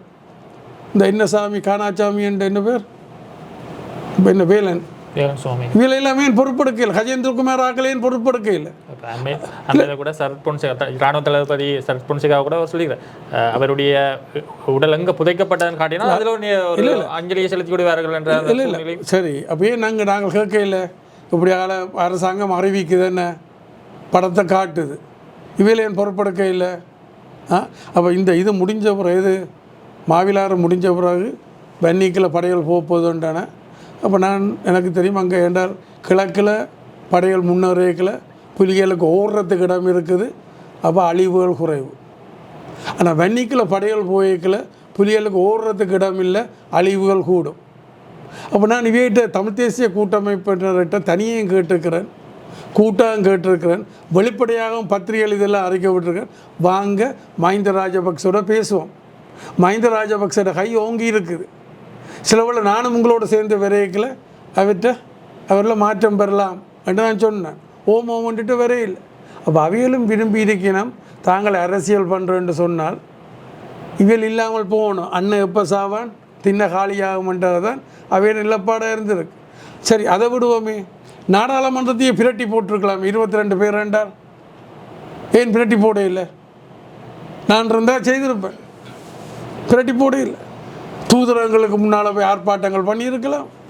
மூச்சு எல்லாத்தையும் ஒரு மனிதனுடைய எல்லா ஓட்டைகளையும் பொத்தி கொண்டு இருந்தவன். அதில் ஒரு சில பேர் ஃபோனுகள் எல்லாத்தையும் ஆஃப் பண்ணி போட்டு, அதில் சில பேர் அங்கே தங்களோட குடும்பத்தை பிள்ளை குட்டிகளை பார்க்குறது வெளிநாட்டுக்கு ஓடிட்டேன். அப்போ அங்கே சுவிஸ்ல எல்லாம் தமிழ் மக்களுக்கு இன்னும் எங்களுக்கு இன்னும் மீளம் கிடைக்கலேன்னு. அப்போ அந்த பாவி என்ன சொல்கிறாங்க, மக்கள் செத்தது போதாது, மக்கள் செத்தது இதெல்லாம் என்னால் கேட்டு இருக்க முடியுமா? இப்போ இங்கே இப்போ என்னுடைய தம்பியார் கல்வயலில் அந்த ஜனம் எனக்கு சொல்லுது, குளறி கேட்டது, அடித்து கொண்டு வாங்க. அப்போ எனக்கு தேவை எனக்கு வேண்டியாங்களே என்னோடய தம்பியார், என்னுடைய சகோதரி தான் முதல் பெண் போராளி, வேறு யாரும் இல்லை. அப்போ அந்தளவுக்கு இந்த மக்களுடைய இதில் எனக்கு கூட ஈடுபாடு இருக்குது, எனக்கு அந்த தார்மீக பொறுப்பு இருக்குது, உரிமை எல்லாம் இருக்குது. எனக்கு வயது போயிருக்கலாம், ஆனால் எனக்கு சகலதும் இருக்கேன்னுட்டு. இப்போ அந்தளவுக்கு அர்ப்பணத்தோடு நான் இதுக்குள்ளே இருக்கிறேன். ஏனென்றால் என்னுடைய காலகட்டத்திலேயாவது இந்த பிரச்சனைகளை தீர்த்து முடிக்க வேணுமெண்டு. பாலச்சந்திரன் பிரச்சனை மாத்திரம் இல்லை, அது உங்களுக்கு ட்ரெண்டிங்காக உங்களோட உங்களுக்கு ட்ரெண்டிங்காக இருக்கலாம், அது இல்லை பிரச்சனை. எனக்கு எல்லா பிள்ளை எத்தனை பிள்ளைகள் தனியாக பாலச்சந்திரன் மாத்திரம் நான் பார்க்க முடியுமா? பொட்டனக்கும் பிள்ளைகள் இருந்தது. இப்போ எனக்கு நேற்றுக்கு முந்தின ஒரு ஆள் காட்டினார், என்ன பெயர், அந்த புலிகளுடைய ஊடகத்துக்கு பொறுப்பாக இருந்தார், அதை கடைசியாக வீட்டுக்கு ஒரு ஆளுன்ட்டு சொல்லி அவர் தன் பிள்ளையை கொண்டே கொடுத்துருக்கிறார். அவருக்கு விருப்பம் இல்லை, அவரே மற்ற உயிரோடு இருக்கிறார், மற்றவர் இருக்கிறார், அவர்கிட்ட சொல்கிறார், பாருங்கள் எங்களுக்கு இந்த நிலைமை கண்டு ஒரு கவலையாக சொன்னேன். அப்புறம் 2 பேரும் தாப்பனும் மகளும் சைனட் அடித்து பிரபலியமான ஆள், பேர் எனக்கு மறந்து போனேன். அப்புறம் என்ன சொல்கிறேன்றால், அப்போ இத்தனை பிள்ளைகள் தனியாக பாலச்சந்திரன் மாத்திரம் பிள்ளையாக இருக்க முடியாது என்று பாலச்சந்திரன் மாத்திரம் பிள்ளையாக இருக்க முடியும். அப்போ தவறான வழிநடத்தல் காரணமாக சுயலாப நடவடிக்கைகளுக்காக வெளியாயிட்டினோம். அதான் எனக்கு அந்த கொதிப்பு, என்னுடைய பக்கம் அந்த ஆத்ம பலம் இருக்குன்னு நான் நினைக்கிறேன். கர்மா யாருக்கு பதில் சொல்லியிருக்கு? அரசன் அன்றப்பான் தெய்வம் நின்றறுக்குமன்ற மாதிரி கர்மா வேலை செய்திருக்கு. வானபடியினால் நீங்கள் கேட்ட அந்த பாலச்சந்திரன் இது எனக்கு அதை தெரிஞ்சிருந்தால் நான் நிச்சயம் பாதுகாத்திருப்பேன். அதுதான் நான் சொன்னேன். ஆனால் பாலச்சந்திரன் மாத்திரம் இல்லை, குழந்தைகள் இருக்கணும் தானே. அப்போ என்னால் முடிஞ்ச அளவுக்கு எனக்கு நாடாளுமன்றத்தில் உண்டு, இவளுக்கு 22 இருக்கைகளை எனக்கு நாடாளுமன்றத்தில் உண்டு. எனக்கு மக்கள் ஒரு 4-5 தந்திருந்தாலாவது நான் எவ்வளோ செய்திருக்கலாம். அது யாருடைய பிள்ளை? மக்களுக்கு தவறான கருத்தை பரப்பி என் மேலே சேறு பூசி என்னை கொள்றதுக்கு பல முயற்சிகள் செய்தவர்களுடைய பிள்ளையா அல்ல என்னுடைய பிள்ளையா? ஆனால் நான் தாழ்மையை பொறுப்படுக்கிறேன். இல்லை மீண்டும் விக்ரமாதித்தன் என்று சொல்லி கதகளி பற்றி வேலை சரி இன்னொரு முயற்சியை செய்யலாம்ட்டு நான் இருக்கிறேன். இவற்றினையும் தாண்டி இன்னொரு முக்கியமான கேள்வி, நீண்ட காலம் முன்னைய ஜனாதிபதி மஹிந்தவுடன் நீங்கள் கூட இருந்தீர்கள். இப்போ அண்மையில் ராமநாதன் அர்ச்சுனா அவர்கள் நீங்கள் முதலே குறிப்பிட்டிருந்தீங்க, நான் வேற பற்றி கதைக்க விரும்பலைன்னு ஆயினும் நான் இந்த கேள்வியை கேட்குறேன். அண்மையில் சொன்னீங்க ஒரு நிகழ்ச்சியில் கலந்து கொண்டு முக்கியமான விடயத்தை தெரிவிக்கிறேன். நான் சிங்களவராக பிறந்திருந்தால் மஹிந்த அவருடன் பின்னுக்கு நின்றிருப்பேன் ஒரு விடயத்தை. இப்போ அவருடைய அரசியல் பார்த்தா ஒரு வித்தியாசமான அரசியல். வித்தியாசம் என்ன, உங்களோட பாசையில் வேறு வகையிலும் கூறலாம். ஒரு கட்டத்தில் தமிழ் தேசியம் சார்ந்த விடயத்தை இருக்கிறேன். அதே நேரத்தில் மஹிந்த அவருடன் இணைந்து நான் மஹிந்த பின்னுக்கு நின்றிருப்பேன் என்ற விடயத்தையும் தெரிவிக்கிறேன். அப்போ இது எவ்வாறு நீங்கள் பார்க்குறீங்க? ஒருவேளை இவரும் மஹிந்த அவரும் இணைந்து செயற்படக்கூடிய சந்தர்ப்பம் இருக்குதா? நான் அதில் பற்றி அலட்டிக்கொள்ள விரும்ப இல்லை. எங்கட மக்கள் விட்ட தவறுகள் பல தவறுகளில் இதுவும் ஒரு தவறு. அப்படியே வர சந்தர்ப்பம் இருக்கிற சந்தர்ப்பத்தில் மக்கள் சரியாக முடிவெடுப்பினோம்ன்றது தான் மக்களுக்கு ஒரு தெளிவூட்டல் ஒன்று நீங்கள் வழங்க. இதில் தெளிவூட்டுறதுக்கு என்ன பார்க்க தெரியும். நீங்களாம் என்ன சொல்கிறீர்கள்? உங்களோட கேள்வியிலே பதில்களும் இருக்குது, இல்லை பதிலெல்லாம் கேள்வியெல்லாம் கேட்குறீங்க. இது மக்கள்கிட்ட இருக்குது. மக்கள்லாம் தனி அவர் மாத்திரம் இல்லை தானே, தனியாக அவர் மாத்திரம் பிரச்சனை இல்லையே. இந்த தமிழ் மக்களால் தெரிவு செய்யப்பட்ட எல்லாரும் தானே பிரச்சனை. மக்களுடைய இந்த 3 வகையான பிரச்சனைகள் இருக்குது தானே. 3 EPDPயால் டக்ளஸ் சிவானந்தாவால் முன்வைக்கப்பட்ட 3 வகையான பிரச்சனைகள். ஆனால் அன்றாட பிரச்சனை, அபிவிருத்தி, அரசியல் உரிமை. யார் இதை செய்யணும்? இப்போ நீங்கள் சொல்கிறீங்க DCC மீட்டிங், மாவட்ட ஒருங்கிணைப்பு குழுவாக இருக்கலாம், பிரதேச ஒருங்கிணைப்பு குழுவாக இருக்கலாம். அது அந்த ஆளுமை அவங்களுக்கு அந்த அக்கறை இல்லை தானே, அந்த உணர்வு இல்லை, அந்த அக்கறை இல்லை, அந்த அனுபவம் இல்லை. பெரும்பாலும் முடிவுகள் எடுக்கப்படுவது இல்லை. கணக்கு இருக்கலாம். இதெல்லாம் ஒரு தாண்டி இன்னொரு முக்கியமான பவானந்த ராஜா எல்லாம் அந்த 3 பேருக்குள்ள அவர் அவரை பற்றி எனக்கு நல்ல அபிப்பிராயம் இருக்குது.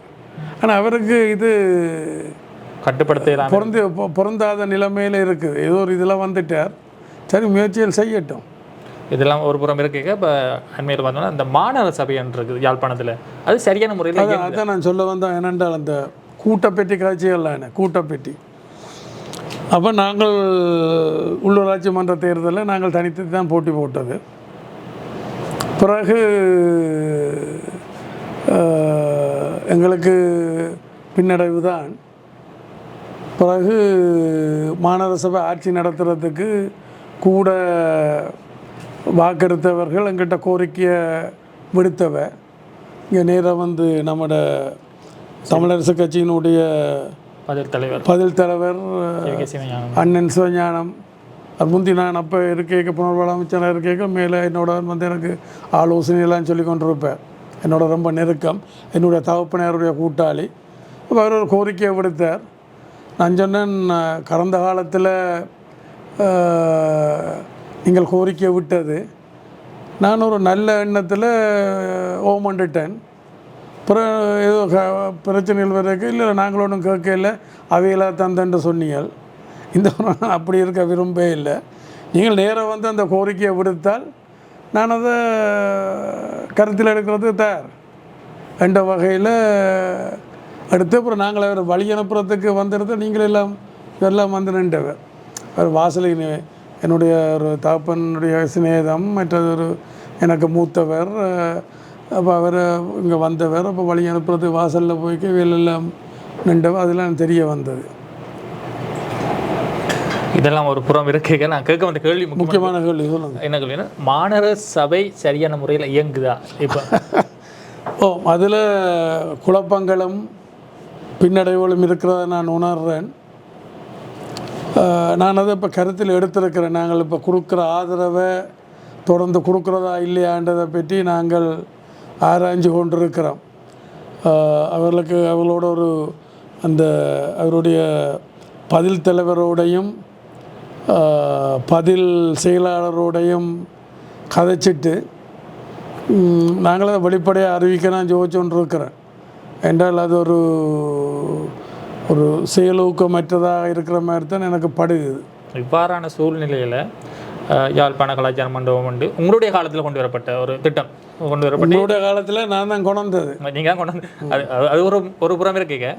அவர்களிடம் மாநகர சபையிடம் நேரடியாகவே மத்திய அரசு தலையிடாமல் மாநகர சபை தான் நிர்வகிக்கணும் என்ற ஒரு விஷயம் உங்களிடம் காணப்பட்டிருந்தது. அதான் ஒரு கட்டத்தில் ஒரு மேடையில் வந்து கூட ஆரம்பத்தோட நினைக்கிறேன் அவர் ஒரு மத்திய அரசிடம் ஒப்படைக்கணும் நீங்கள் வெளிப்படையாகவே எழுப்பியே நான் கண்டு இல்லை அது மாநகர சபைக்குரியது என்ற ஒரு விஷயத்தை தெரிவித்திருந்தீங்க. எல்லா நியூஸ் படிக்கிறீர்கள் போல அப்படி ஒரு விஷயத்தை நீங்கள் தெரிவித்திருந்தீங்க. இந்த இடத்துல இப்போ இருக்கிற மாநகர சபையிடம் இந்த நிர்வாகத்தை ஒப்படைத்தால் அது சாத்தியப்பாடு இல்லை அந்த பிரச்சனையெல்லாம் இருக்கத்தான் செய்து நான் மறக்க வரே இல்லை. இப்போ 2010 இன்னொரு ஒன்றையும் சொல்லி வரேன். சரி, சுப்பிரமணிய பூங்கா இருக்குது, பழைய பூங்கா இருக்குது, எங்களோட ஹாஸ்பிட்டல் ரோட்டுக்கு முன்னுக்கு இருக்கிற கால்வாய் என்று நிறைய இருக்குது. ஆனால் அதை கூட ஒழுங்காக பராமரிக்கலை என்ற ஒரு சூழ்நிலை தான் காணப்படுகிறது. நான் அதை மறக்க வரே இல்லை. நீங்கள் சொல்கிறத நாங்கள் அவைகளுக்கு ஆதரித்தாலும் சரி அல்ல நாங்கள் அவைகளுக்கு எதிராக அவையோட கட்சி நாங்கள் அவருக்கு ஆதரித்தாலும் சரி இல்லை அவைகளுக்கு எதிராக தாண்டி சபைன்றது மக்களுக்குரிய. அப்போ அந்த வகையில் நான் அதை பார்க்குறேன். இன்னொரு முயற்சி ஒன்று செய்யலாமண்டு இந்த இது இருக்குத்தான் இது இந்த கலாச்சார மண்டபம். அப்போ இது 2010 நான் மஹிந்த ராஜபக்சோட நியூ டெல்லிக்கு போய்க்கல முன்வச்ச கோரிக்கையில் அதுவும் உண்டு. அதே நேரத்தில் அதுக்கும் இது முன்வச்ச கோரிக்கை உண்டு. முன்வச்ச கோரிக்கையில் அது உண்டு. பட் 50,000 வீட்டு திட்டம் இதெல்லாம் நான் முன்வச்சு பெற்றுக்கொண்டது கணக்கை இல்லை. உடனடியாக இந்த ரெண்டையும் சொல்கிறேன். அதுக்கு முதல் பக்கத்துலேயே ஒரு நூலகம் இருக்குத்தானே, யாழ் நூலகம். அது இன்றைக்கு யாழ்ப்பாணத்தில் ஒரு அடையாளமாக இருக்குது. அப்போ உங்களுக்கு தெரியும் 80ஆம் அது எரியூட்டப்பட்டது. அதுக்கு பிறகு கோட்டைக்குள்ள சிங்கமும் இதுக்கு இங்கால புலிகளும் சண்டை பிடிச்சதால் அந்த இது நாசமாக போயிட்டுது. இது அந்த நூல் நிலையம். அப்போ நான் புனர்வாழ்வு அமைச்சராக இருக்கிற நேரத்தில் நான் சந்திரிகா ஆட்சியில் இருக்க அதை புனரமைக்க வேணுமென்று வெளிக்கிட்டது. அப்போ பிரபானுடைய இயக்கம் அல்லது பிரபான இயக்கத்துக்கு ஆதரவளித்த இந்த சக தமிழ் தேசிய கூட்டமைப்பு உறுப்பினர்களும் பிரபாண்ட திட்டம் என்ன அது அழிவின் சின்னமாக இருக்க வேணுமென்றதான் அவையோட கோட்பாடு. நான் சொன்னது என்ன, ஆக்கத்தினுடைய சின்னமாக அறிவினுடைய சின்னமாக இருக்க வேணுமென்று. அவையோட இது அழிவினுடைய சின்னமாக இருக்க வேணுமென்றது. நான் சொன்னது ஆக்கத்தினுடைய சின்னமாக அறிவினுடைய சின்னமாக இருக்க வேணுமென்று அவையில் எதிர்த்தவை. நான் அதுக்கு இடம் கொடுக்கல, கட்டி முடிச்சாச்சு. இன்றைக்கு அது ஒரு அடையாளமாக இருக்குது. அப்போ அன்றைக்கு பிரபாகரண்ட கதையை கேட்டு இல்லை மற்ற ஆக்களுடைய அரசியல் எல்லாத்தையும் கேட்டு நானும் அதுக்கு எடுபட்டு போயிருந்தால் இன்றைக்கு அது அப்படியே இருந்திருக்கு. யாழ் மாநகர சபை புதிய கட்டிடம் எந்த லெவலில் இருக்குது அது மாதிரி தான் அதுவும் இருந்திருக்கு. அப்படி தான். அப்போ நான் அதில் அந்த முயற்சி எடுத்தபடியாக தான் அது ஒரு அடையாளமாக இருக்குது. அப்போ இந்த கலாச்சார மண்டபத்தை பொறுத்த வகையில் நாங்களாம் திட்டங்களை கொடுத்து நாங்கள் அரசாங்கத்தோடு கதைச்சு இந்திய அரசாங்கம் அதுக்கு இணங்கினது. அப்போ நான் அதுக்கு முதலே முந்தையே இங்கே பழைய கட்டிடம் அப்போ ஓப்பனியா தியேட்டர்ன்ற திறந்தவெளி அரங்கண்டெல்லாம் சண்டையிலெல்லாம் நொறுங்கி இருந்தது. எல்லாம் துப்புராக்கி சுத்தமாக பார்த்தாலும் மைதானம் மாதிரி சுத்தமாக வச்சுருந்தது. எனக்கு தெரியும், நான் அங்கே போகிறேன், அதை வெண்டெடுப்பை நான் எடுத்துக்கொண்டு வருவேன் என்று சொல்லி அதை செய்தது. பிறகு அங்கே ஆட்சி மாறிட்டுது. ஆனால் அங்கே இந்தியாவில் வேறு ஒரு கொள்கை ரீதியாக இணங்கினால் அடுத்த ஆட்சியில் வாராக்கள் அதை முன்னெடுப்பினோம். பொதுவாக இந்தியாவில் இந்த வெளிநாட்டு கொள்கைகள் கிட்டத்தட்ட உண்டாத்தான் இருக்கும் ஆட்சி மாறினாலும். அப்போ மோடி வந்துட்டார். அப்போ இங்கே இவர் இருந்தவர் என்ன பேர் விக்னேஸ்வரன் இருந்தவர் அவையெல்லாம் இதை கல் வச்சது. பிறகு கட்டிடம் கட்டி முடித்தாச்சு. அப்போ இது எங்களோட மக்களுக்காக எங்களோட பிரதேசத்துக்காண்டி நாங்கள் அதை வச்சது. அவையில் அதுக்கு இணங்கினவை. அப்போ அதை விட்டுட்டு அதுக்கு வேறு பெயர் வைக்கிறத நான் விரும்ப இல்லை. திருவள்ளுவர் உலக பொதுமறையாக இருக்கலாம், அது வேறு. இது வந்து எங்கட அடையாளம் இருக்க வேணுமென்றது தான் என்னுடைய இது. இப்போ அதில் நான் என்னால் முடியுமோ இல்லையோ நான் அந்த கருத்தை ஒழிச்சு கொண்டு தான் இருப்பேன். அதுக்கு சில பேர் முயற்சி பண்ணினமேன் திருவள்ளுவர் 2 வச்சு நாங்கள் காசு கொடுத்த நாங்கள் திருவள்ளுவர் 2 வச்சா என்னண்டு அது வேறு. இப்போ நீங்கள் எனக்கு பாடியாக சொல்ல விரும்பல. எனக்கு இப்போ இந்த விடயத்திலும் கூட மத்திய அரசு சொல்லி இந்திய அரசாங்கம் ஒரு வலியுறுத்தல் கொடுத்துருக்கு. அது மாநகர சபையிடம் இல்லை, அது என்னடா இப்போ இந்திய அரசாங்கம் நாங்கள் கேட்டு 5 வருஷத்துக்கு நிர்வகிக்கிறதுக்கு காசெல்லாம் தாரேன்னு சொன்னுவேன். அப்புறம் துரவசமாக எங்கட கையில் அந்த ஆட்சி இருக்க இல்லை தானே, மாநகர சபை ஆட்சி. அது இருந்திருந்தால் அது எங்களால் செய்ய முடியும் என்றதை நாங்கள் காட்டியிருக்கலாம். இப்போ நீங்கள்கிட்ட சொல்கிறீர்கள் நான் இருந்த காலகட்டத்தில் இந்த ஒருங்கிணைப்பு குழு கூட்டங்கள் என்ன மாதிரி நடந்தது, இப்போ என்ன மாதிரி நடக்குதுன்னு சொன்னீங்கல்லான்னு. அப்போ என்னுடைய ஆட்சி இங்கே இருந்திருந்தால் இன்றைக்கு யாழ் மாநகர சபைக்குள்ள பல பிரச்சனைகளுக்கு நாங்கள் தீர்வு பண்ணிருக்கலாம்ட்டு நான் நம்புகிறேன். அதுதான் என்னுடைய இது வந்து 24 மணித்தியாலமும் நான் இடக்கதவத்தில் வந்து ஒன்று இருக்கையில் தானே 24 மணித்தியாலம் இதுதான் என்னுடைய சிந்தனையாக, இது மக்களுடைய இதுதான் என்னுடைய இதாக இருக்குது. உங்களுடைய கருத்தை பார்த்தால் இப்போ இருக்கிற மாநகர சபையிடம் இது ஒப்படைக்கக்கூடாதா? இது இல்லை கொள்கைன்ற ஒரு பிரச்சனை இருக்குது தானே, அது கொடுக்க வேணும். இது மாநகர சபைக்கு தான் ஒப்படைக்க வேணும். இந்தியா அதுக்கு காசு கொடுக்க வேணும். பிறகு தங்களை டெவலப் பண்ணி வர மட்டும் இந்தியா அந்த உதவியை செய்ய வேணுமென்றது தான். இதில் 2 பிரச்சனை இருக்குது. ஒன்று பேர் பிரச்சனை இருக்குது, 2வது நிர்வாகம் சம்பந்தப்பட்ட பிரச்சனை இருக்குது. இப்போ இருக்கிற மாநகர சபையால் செய்ய இயலாட்டிக்கும் நீங்கள் இருந்திருந்தால் அதை செய்யக்கூடிய மாதிரி செய்திருப்பேன். ஆனால் தற்சமயம் நான் ஆட்சியில் இல்லை, எதிர்காலத்தில் நிச்சயம் வருவேன்ட்டு நான் நம்புகிறேன். வந்தால் நான் அதை செய்விப்பேன். பார்க்கலாம். அடுத்ததாக இன்னொரு முக்கியமான கேளுங்க. மாநகர சபை தாண்டி அந்த உள்ராஜ்ய மன்றங்களை ஆளுநர் கட்டுப்படுத்துவதாக தற்காலத்தில் ஒரு பேசுபொருள் காணப்படுகிறது. உண்மையா? இப்போ நான் ஆட்சியில் இல்லாதபடியினால் எனக்கு அதை பற்றி பதில் சொல்கிறது கஷ்டம், விரும்ப இல்லை. நான் ஆட்சியில் இருக்க நீங்கள் அதை கேட்டிருந்தீங்க என்றால் நான் அதுக்கு தகுந்த பதில் சொல்லியிருப்பேன்.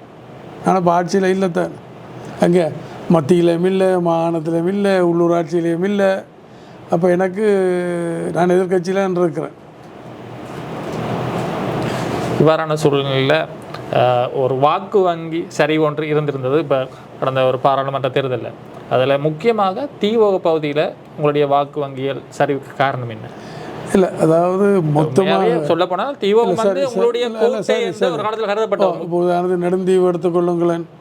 இப்போ நெடுந்தீவு 90 நினைக்கிறேன். அது இல்லாமல் இன்றைக்கு இறந்து போச்சு. நான் புலவர் ஐயா, ராசநாயம் ஐயா, 2 கன பேர், ஒரு 7-8 பேர் அங்கேருந்து வந்து என்ன தீவு பகுதியில் இங்கே ஊராத்துறையில் சந்தித்து அழுது குளறி எல்லாம் விழுந்து கும்பிட்டு எல்லாம் தாங்கள் இப்போ ஒரு பட்டினியினுடைய விளிம்பில் இருக்கிறோம், தங்களை வந்து பாதுகாக்க சொல்லி கேட்டவன். அப்போ நான் சரி அன்றைக்கு கேட்கினோம், நான் போத்தான் வேணுமெண்டா. அப்போ என்னோட அன்றைக்கு இங்கே பொறுப்பில் இருந்தவர் சொல்லி போட்டார், நான் போனால் தான் கட்சியில் இருக்க மாட்டேன்ட்டு. அது நல்ல நோக்கத்திலான்னு சொன்னவர்னா நான் அங்கே போய் மாட்டுப்பட்டுடுவேன்ன்றதுக்காண்டி நல்ல நோக்கத்திலான்னு சொன்னவர். நான் இல்லையாண்ட மீறி போனேன். படையல் போகையில்லை, சிங்கம் போகையில்லை, எல்லாம் புலியும் போகையில்லை, எல்லோரும் விட்டுட்டு போயிட்டுனான். அப்போ சிங்கம் வேறையாக போய் விடுவிச்சிருந்தால், அல்ல புலி போய் வேறையாக விடுவிச்சிருந்தால் கொஞ்சம் பேர் கொல்லப்பட்டிருப்பினோம், கொஞ்சம் பேர் கைது செய்யப்பட்டிருப்பினோம், கொஞ்சம் பேர் காயப்பட்டிருப்பினோம். இது புலி போயிருந்தாலும் அதான் நடந்திருக்கும், சிங்கம் போயிருந்தாலும் அதான் நடந்தது. டக்ளஸ் சிவானந்தோட தலைமையில் போனபடியாக ஒன்று கூட அங்கே நடக்கையில். அதான் இந்த என்னுடைய உணர்வுகளுக்கும் என்னுடைய ஆற்றல் அல்ல அந்த அக்கறை செயல்பாடுகளுக்கும் மற்றாக்களுக்கும் உள்ள வித்தியாசம். இப்போ நான் இந்த கட்டிடத்தை தெரிவு செய்ததுக்கு ஒரு காரணம் இருக்குது. முதல் சந்திரிகா மறுத்து போட்டால் இல்லை மக்கள் அங்கே உங்களை விரும்ப இல்லைங்க. நான் அவாக்கு சொன்னேன், மக்களை விடுவிக்கிற எந்த நடவடிக்கையாக இருந்தாலும் நான் அதில் கலந்து கொள்ள விரும்புகிறேன். அதுக்கு சாட்சியாக நம்முடைய சகோதரர் சித்தார்த்தன் புலோட்டா அமைப்பினுடைய தலைவர் இருக்கிறார். அவர் நான் இந்த கதைகளுக்கு அவரும் சாட்சி பாகிடுவார்ன்ட்டு நினைக்கிறேன். சந்திரிகா மறுத்துட்டா, இல்லை மக்கள் உங்களை விரும்ப இல்லை என்று சந்திரிகா சொன்னான். அப்போ நான் சொன்னேன், எங்களை விரும்பாட்டால் புலிகளை விரும்ப இல்லை என்றால் சிங்கத்தையும் மக்கள் விரும்ப மாட்டினான் நீங்கள் என்னடா வற்புறுத்தி வச்சுருக்கிறீங்களான்னு பிரச்சனைப்படுறது. இப்போ இருக்கா சந்திரியா கூப்பிட்டு சொன்னால் Douglas any time you can go and I will give you full நீங்கள் எப்பயும் போகலாம், உங்களுக்கு முழு சப்போர்ட் தாரேன். நான் நக்கப்பட்ட நான் போக மாட்டேன்ட்டு என்னண்டு ஒரு இரவில் நீங்கள் மக்களை எல்லாம் அப்படி மாற்றினியலன்ட்டு முதல் சொல்கிறீர்கள் மக்கள் விரும்ப இல்லையான்னு. என்ன நடந்தேன்னா நிமால் சிறிபாடு சில்வாண்ட அமைச்சர் வந்தவர், அவருக்கு அங்கே குண்டு படிச்சுட்டாங்க. அந்த பிஎம்சி பில்டிங் மெட்டீரியல் கார்பரேஷன் திறக்க வரைக்கும் குண்டு படித்தது. இப்போ யாரும் பெற போகிறது இல்லை, நான் தான் போர்த்தாங்கன்ட்டு என்ன அனுப்புகிறார். அப்போ நான் இங்கே இப்போ வரைக்கும் இப்போ எனக்கு மக்களை பார்க்க வேணும், மக்கள்கிட்ட நேராக போகணும், பார்க்க வேணும். அப்போ நான் மக்கள்கிட்ட நேராக போகிறத பார்க்க வேணுமெண்டா தாரதம்பட்டிகளுடன் போகணும். தாரதம்பட்டியன்டா தெரியுது தான். தச்சில் அவன் பைத்தியக்கார படியன் ஒரு குண்டறிஞ்சால் என்னோட வார படையல் என்ன செய்வினம், தாறுமாறாக சுடுவினம். ஆரை பாதிக்கும் மக்கள். பானபடியினாத்தான் நூற்றுக்கணக்கில் இருந்து கொண்டு பார்க்குறதுக்கு தான் நான் இந்த கட்டிடத்துக்கு வந்தேன். இதை இப்போ கைவிடப்பட்ட கட்டிடமாக இருந்தபடினால் இந்த கட்டிடத்துக்கு வந்தேன். நான் சொல்கிற விளங்குது தான். நான் மக்கள் நலன் கருதித்தான். அப்போ நான் மக்கள் நலன் கருதித்தான் நானும் மனித கடியங்களாக மக்களை வச்சிருக்கலாம். எனக்கு அதில் இணக்கவும் இல்லை, விருப்பமும் இல்லை. விளங்குது. இப்போ நாங்கள் இங்கே வரைக்கில் எல்லாம் கிட்டத்தட்ட நடந்து முடிஞ்சுது.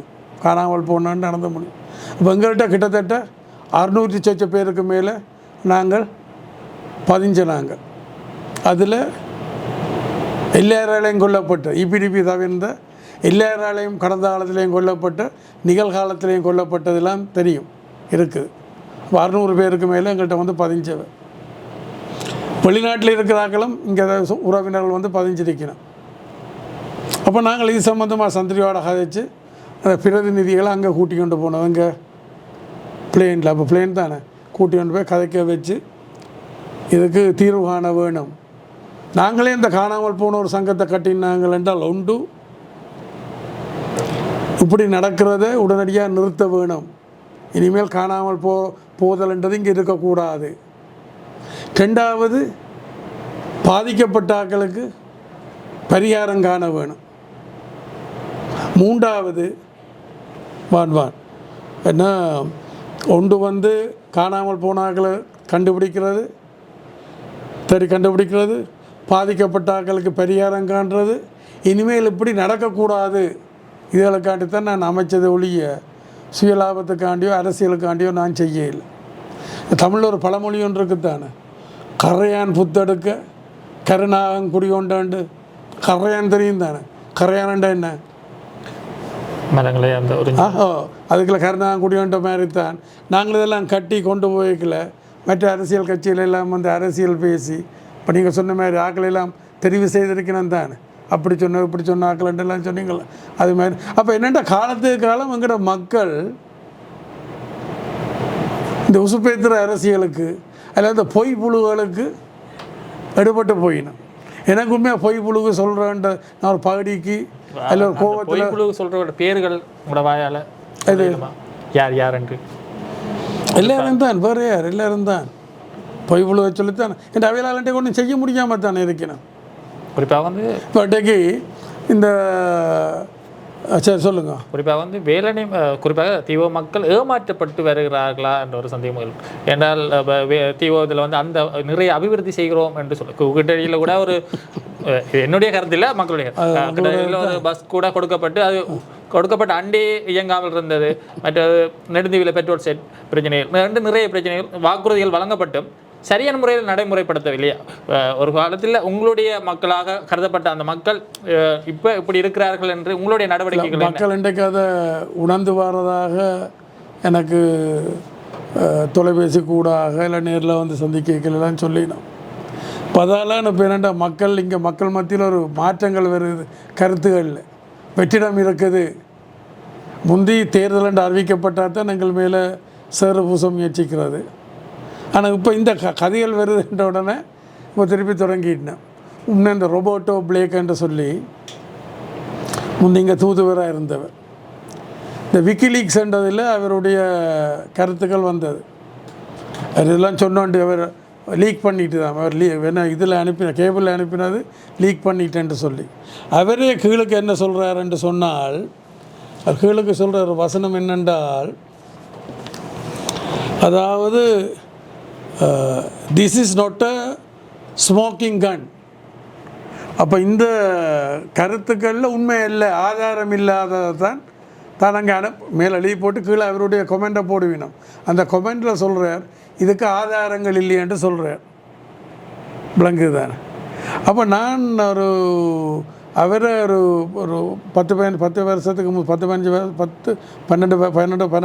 வருஷத்துக்கு முதல் மாலதீவில் ஒரு சர்வதேச மாநாட்டுக்கு ஜனாதிபதி மஹிந்தராஜோட போய்கொண்டிருக்கைகளை சந்தித்தேன்.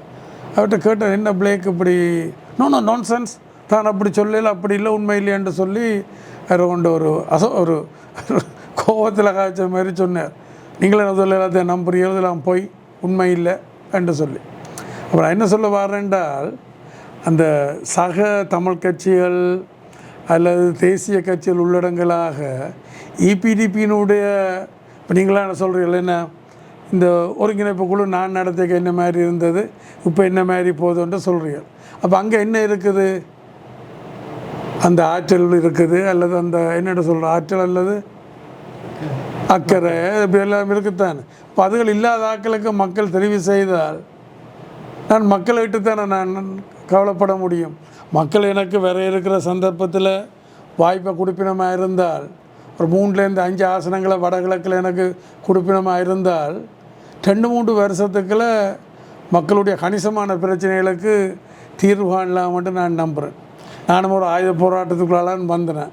அப்போ யாரும் என்ன இலகுவாக மிரட்டி பணிய வைக்க முடியாது, ஏமாற்ற முடியாது சொல்கிற விளங்குது தான். அப்போ அதான் என்னுடைய அந்த கேரக்டரோ என்னுடைய அந்த ஆளுமை இல்லை என்னுடைய அந்த ஆற்றல் இதுகளெல்லாம் விளங்க. இப்போ எனக்கும் வந்து ஒரு 15 வருஷம் ஒரு ஆயுத போராட்டத்தினுடைய முன் அனுபவம் இருக்குது. இப்போ நான் பாலஸ்தீன விடுதலை இயக்கத்துக்கு 78ஆம் ஆண்டு நீங்களா இப்போ பிறந்துட்டீங்களா? இல்லை, 78ஆம் ஆண்டு நான் பாலஸ்தீன விடுதலை இயக்கத்துக்கு பயிற்சிக்கு போனேன். அப்போ அதை பார்த்தோன்னு அந்த போராட்டம் இதில் பார்த்தோம். அங்கே நாடுகள்லேருந்தெல்லாம் பயிற்சிக்கு வருவினம், மற்ற அந்த அந்த அந்த போராட்டத்தில் கலந்து கொள்ள வருவினம். அப்போ எங்களுக்கு பிறந்த ஒரு கலந்துரையாடல் எல்லாம் இருக்கும், விளங்குது. அப்போ அந்த போராட்டத்தை பார்த்த உடனே இந்த போராட்டத்தை அந்த பாலஸ்தீன விடுதலை போராட்டம் போகிற போக்கை பார்த்துட்டு அந்த போராட்டம் வெற்றியை நோக்கி போகாது என்று என்னுடைய மனதில் அன்றைக்கு படிஞ்சிட்டு. அப்போ நான் திரும்பி விரைக்கல எங்கட போராட்டத்தை மாற்றி அமைக்க வேணுமென்றான் வந்தேன். ஆனால் துரவசமாக என்னால் முடியலை. அப்புறம் 90ஆம் ஆண்டு நான் திரும்பி கொழும்புக்கு போய்க்கல. அந்த மாற்றுக்கொள்கை மத்தியில் கூட்டாட்சி, மாநிலத்தில் சுயாட்சி என்றது, தேசிய நீரோட்டத்தில் கலந்து கொள்ள வேணும், நாடாளுமன்ற ஜனநாயகம், தேசிய நல்லிணக்கம், இது கூடத்தான் பிரச்சனைகளை தீர்க்கலாம் என்றதில் நான் முன்னோக்கி போனது. நானும் வந்து இந்த பிரச்சாரங்கள் இதுகளில் பொய் புழுகளை எனக்கெல்லாம் நம்பிக்கை இருக்க இல்லை. ஆனால் இன்றைக்கு எனக்கு தெரியுது இந்த பொய் புழு இதுகள் எல்லாம் வந்து மக்கள் மத்தியில் ஆதிக்கம் செலுத்துது. இருந்தாலும் எனக்கு அதில் விருப்பம் இல்லை. இன்னொரு முக்கியமான கேள்வி என் தாண்டி இறுதியான கேள்வி என்று வைத்துக் கொள்ளலாம். இறுதியான கேள்வி என்று பார்க்கும்பொழுது உங்களுடைய அடுத்த கட்ட அரசியல் பயணம் தனித்து இயங்க போகிறதா அல்லது கடந்த காலத்தின் போல மஹிந்த அவர்களோட இணைந்து செயற்படுவீர்களா? இல்லை, இதில் என்னென்றால் எனக்கு யார் ஆட்சிக்கு வரணுமென்றதில் யாரும் ஆட்சிக்கு வரலாம். ஆனால் எனக்கு மக்கள் கணிசமான வாக்குகளையும் ஆசனங்களையும் கொடுக்க வேணும். நான் இன்றைக்கு ஜேவிபி கொடுத்த மாதிரி 9 ஆசனங்களையோ அல்ல தமிழ் தேசிய கூட்டமைப்புக்கு ஏற்கனவே கொடுத்த மாதிரியோ நான் கேட்கல. நான் 3லேருந்து ஒரு 5 ஆசனங்களை எனக்கு தந்தால் நான் எதை சொல்கிறேனோ அதை செய்வேன், எதை செய்கிறேனோ அதை சொல்லுவேன். மற்றபடி என்மையில் இந்த அவதூறுகளை பூசி என்ற தங்களுடைய சுயலாபத்துக்காண்டி உள்நோக்கத்துக்காண்டி என்மையில் அவதூறுகள் பூசி இருக்கணும். மாகாண சபை தேர்தல் நடைபெற்றால் நீங்கள் முதல்வர் வேட்பாளர், நாங்கள் போட்டி போடுவோம், பார்ப்போம், என்ன சூழலை பார்க்கலாம். உங்களுடைய அடுத்த உங்கள் கட்சியின் உங்களுக்கு பிறகு யாரும் இருக்கிறார்களா? அடுத்த கட்ட தலைவர்கள் மக்கள் இருக்கிறோம், குறிப்பாக கூற முடியுமா?